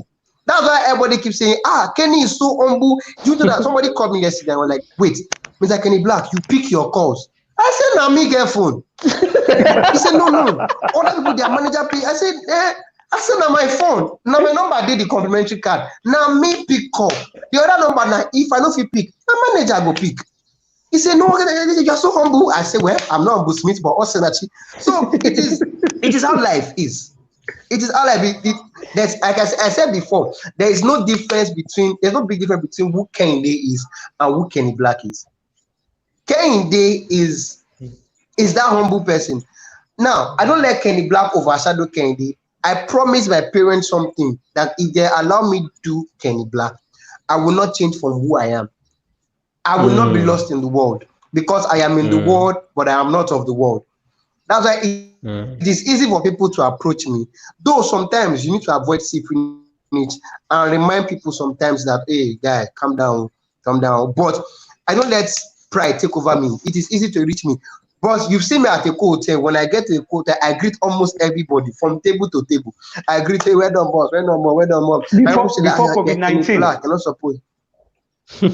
Before COVID-19, so you are Kenny Black, you're not supposed to be doing this. I'm like, when the fame leaves, because fame and stardom is something that will come and go. It's like you are running that long run and you're passing that thing to the next person. When you pass it to the next person, you will sit down, somebody else will take over. So when you're no longer Kenny Black, you now start finding it hard to fit into Kehinde that you are supposed to be. So do not let Kenny Black overshadow the Kehinde, because Kenny Black will go, Kehinde will remain. At some point, somebody else will do music comedy better than you. So that time, we are now finding it hard to be the person that you were born to, the person that God chose you to be. You understand? So talking about side also, I will soon start selling hair cream, because we are already manufacturing hair cream. So as you are barbing that hair, we are supplying you cream. Is that a joke? We are working together. This is real life. This is real life. I get people always saying, Kenny Black, what do you use for your hair? And I'm beginning to I'm trying to get my team. I shared it on my WhatsApp one time that I was so selling hair cream, because if there's any side also I can do, it has to be something that I can buy for me to sell to you.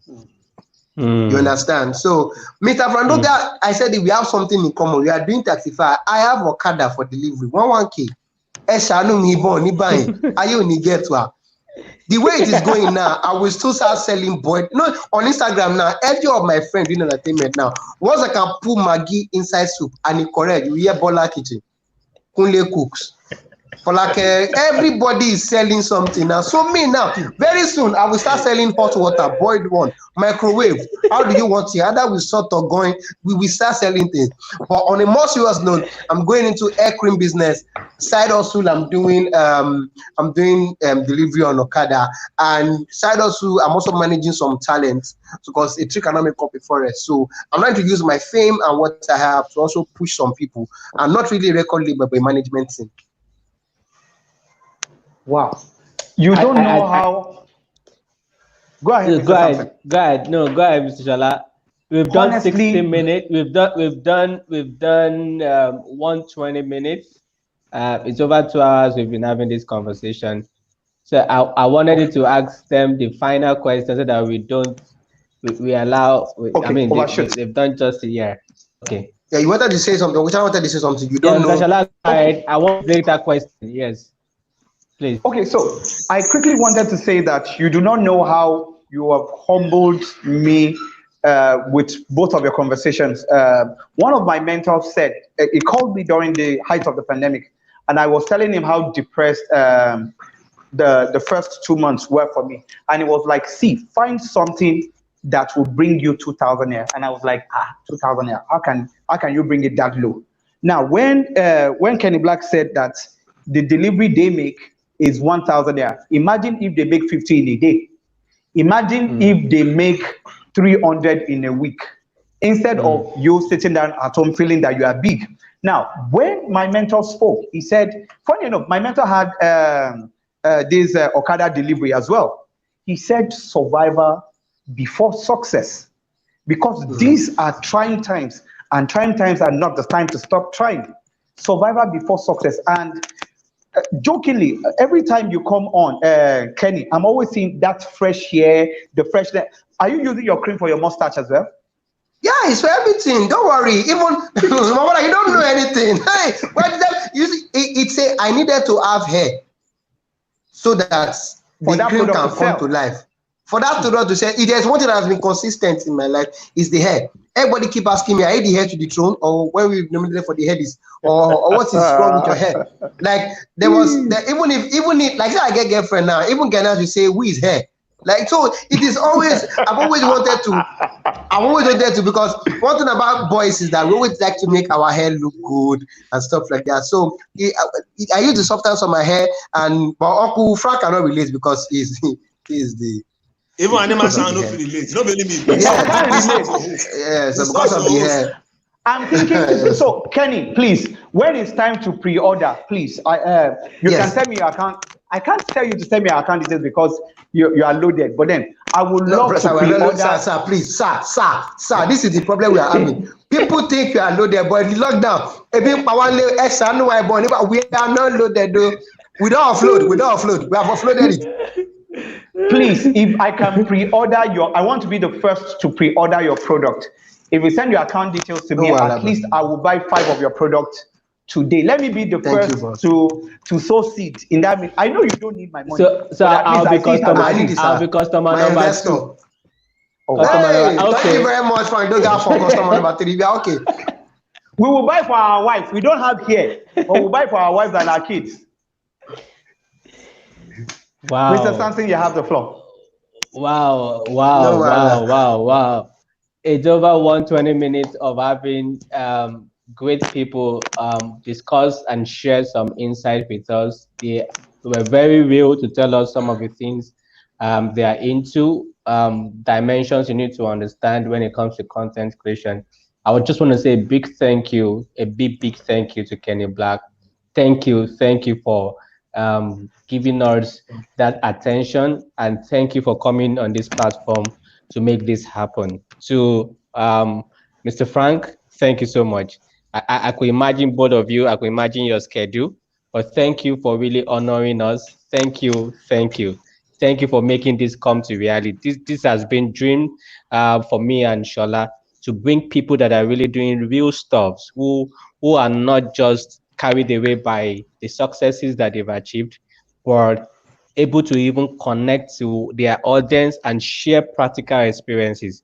I've joined Frank's IG live at different times, and I could say to you, Yes, different times. I mean, when he's teaching Agric, there was a time he brought Arole in, and then I could imagine so late in the night, somebody pouring his heart and teaching people what they need to do in difficult times like this. Thank you, thank you. I just wish we can have more people like you to do things like this to help the generations coming, because everybody is thinking of blowing, but there are things that needs to be done before you can even blow. Thank you so much. Thank you. I think I'm going to leave Thank you very Shola much. on a Okay. final note to say thank you to both of you. Okay, so one more time, I want to say thank you on behalf of everybody that joined. I've had the opportunity of speaking on platform, but then the first opportunity I have to speak internationally was by my friend Samson Olatunde. We spoke in Ghana, and you know that once you cross the border to Benin Republic, you are now an international speaker if you speak there, right? But then it's a big deal to reach out to you guys and for you guys to say, oh yes, let's jump on this now. We may not have all the crowd in the world to come and see you at this time. And for a lot of people, they will check their status and like, oh, I have 500,000 people following me, and 40 people came. So it means a lot when I have 2 or 3 people or 5 people that have come to listen to the amazing life-changing things that you have said. So our mission for digital conversation is that if only one life can learn from your experiences, from your failures, from your hustles, from your past, from your documentation, and have a purpose for their life, even if it is one person that came online and that life is changed, then it means a lot to us. So one more time, I want to say a big thank you. You didn't make it difficult to reach you. We understand that I am very busy, but thank you very much for helping us with this. We really appreciate it, and we hope that subsequently when we call you, you won't say that oh, I fẹ́ dash it kilo fe fa lala kulu fefe. No, we'll be here. We'll be here. So thank you very much, guys. It's been an amazing night. Can you give us your last, if you will round up in one sentence, what would be your parting words to people that will watch this later and people that are watching this right now? What would be your admonitions to them? Can you go ahead? Kind of breaking where I am. Okay, I think I can just see me and Mr. Dunga. Mr. Dunga, can you hear me? Yes, deliberately. Yes. We left both of Okay, you because but- we are honoring both of you at this time. We want people to keep saying something on the screen, and we need both of you to just say something. Okay, we just need to say something. Mr. Dunga, I think I can hear you more. Can you please help me repeat the question? Saying our parting words, our parting shots, our general advice to people before. Okay, just what I can say is dream, believe, achieve. Dream, believe, also achieve. Dream big, believe, also and achieve. One day we will be joining the live talk to watch you speak to us because of the things so you can explain to us what you're going through right now and how you overcame it. You understand? So just be you, be unique. Talent is not enough. Acquire knowledge everywhere. Education is important. Talent is not enough. You need to acquire knowledge. You need to learn from people. You need to just be you, be original.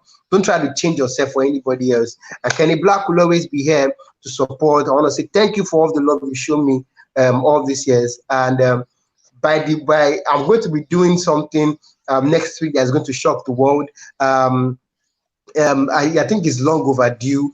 I've always said I'm single. So by next week, Monday, I'll be doing something that will change my life for good. It means I'll be proposing a business idea for those that care to listen. Thank you for that. Oh my God. I thought you wanted to say how people. Okay. Over to you, Frank, please. You have the floor. All right. Ladies and gentlemen, thank you very much. First of all, the organizers, you've done an amazing job. It's not easy to put together a conference like this digitally.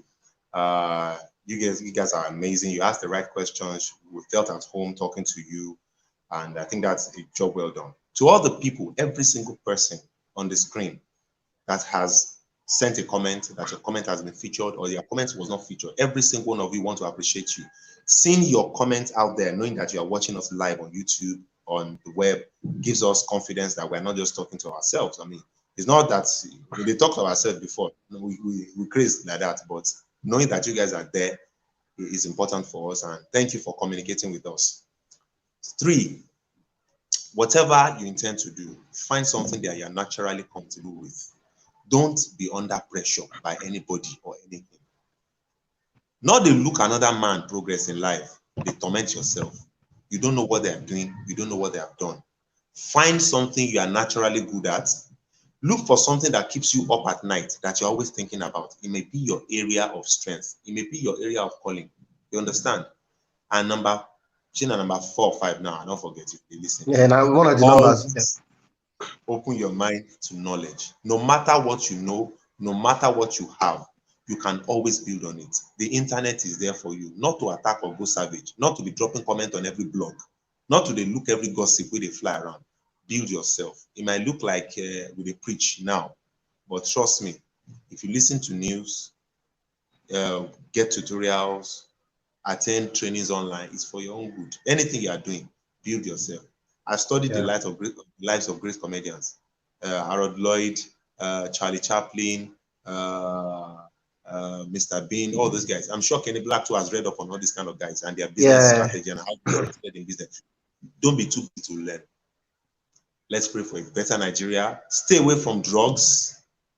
Kenny Black is one of the few people I can confidently say in this industry. I'm sure he's a clean guy. He's an inspiration. I've never tasted alcohol before. I never smoked before. Maybe that's that. I do really great comedy. We don't do drugs. Now you are hearing it from us. You don't need drugs to be inspired. You don't need drugs to be funny. You don't need drugs or cultism or whatever it is you want to smoke or drink to influence your creativity. We believe creativity is born with you. We believe it comes from God, from the giver of all good and perfect gifts. If you believe in God, stay close to God. Stay away from anything that can destroy you personally, spiritually, or the society. And keep working hard on yourself. God bless you. Yeah, so please stay safe. The pandemic is still very much around. The coronavirus is still much around. Sanitize. Check on someone. This is the moment you need to check on someone. You know they kill. You know they kill. Check on someone. It won't cost you anything. Please, can you give us a liner from that song? Give us a liner from that song. Okay. This not the time. This not the time where you go call your brother, call your sister. This not the time where you go pick your phone and start to call your driver number to ask him how you dey. Hey, how you dey this morning? Go one long way. Okay, Mute, how your area? No underestimate wetin that small thing go do. Check on someone, they kill. You don't know wetin that small thing go do. Check on someone, they kill. Check on someone. Good news, you heard it here first. You guys always want me to sing, so I'm dropping an album in December. Jokes apart, no jokes, strictly music, and don't worry, watch out for it. There's a fancy Kenny, this is one of my tracks. Kenny, you know, yes, you come and play the bass guitar. I can't wait, bros. I don't drop you already. So I go do something together one of these days. Thank you so much. Thank you. We really appreciate it. Thank you for honoring us. Thank you for doing this. Everyone who is connected, don't forget tomorrow we are hosting Hayo Anima Shao, the boss of Hip Hop TV, and we're going to be having also Sheyeke joining in this conversation. You don't want to miss tomorrow, 6 p.m. on this same platform. Tell someone, let's get connected to learn from those people who have been in the industry for over 20 years. Thank you, Frank. Thank you, Kenny Black, for God bless you guys. Thank you. God bless you guys for coming in. It means a lot to us. Peace, and I look forward to buying your product. Kenny, please send me your account details. I want to send money to you. They don't forget that kind of thing, sir. Peace, man. God bless you. So everybody, I hope you have learned one or two things from the amazing things that these wonderful people. I hope you have learned a lot from what Kenny Black and Frank Dunga and Samson Olatunde and I had shared. If it's just one person that got one knowledge or one idea to move ahead and achieve a great thing, then we've been successful. If it is just one person. So regardless of the number, when you check this video, if it is 10, if it is 20, those are the 20 people that took it upon themselves to come and check this video. And it means a lot to us that we have started.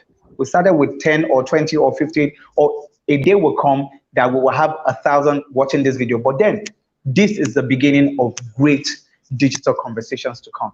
Mr. Samson. Okay, guys, I just want to remind you again, don't forget that we are also having a day 2 happening tomorrow, 6 p.m. on the same platform.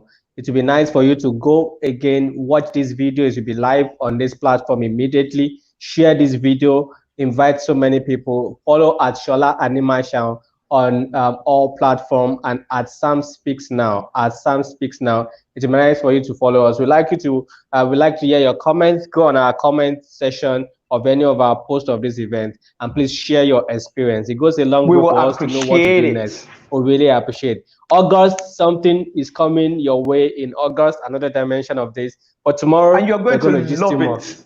You love it. You love August edition. You love August edition, I can assure you. But let's do tomorrow, 6 p.m. on the same platform. Keep it a day. Thank you. Peace. Thank you very much, everybody. Have a wonderful day ahead. Peace.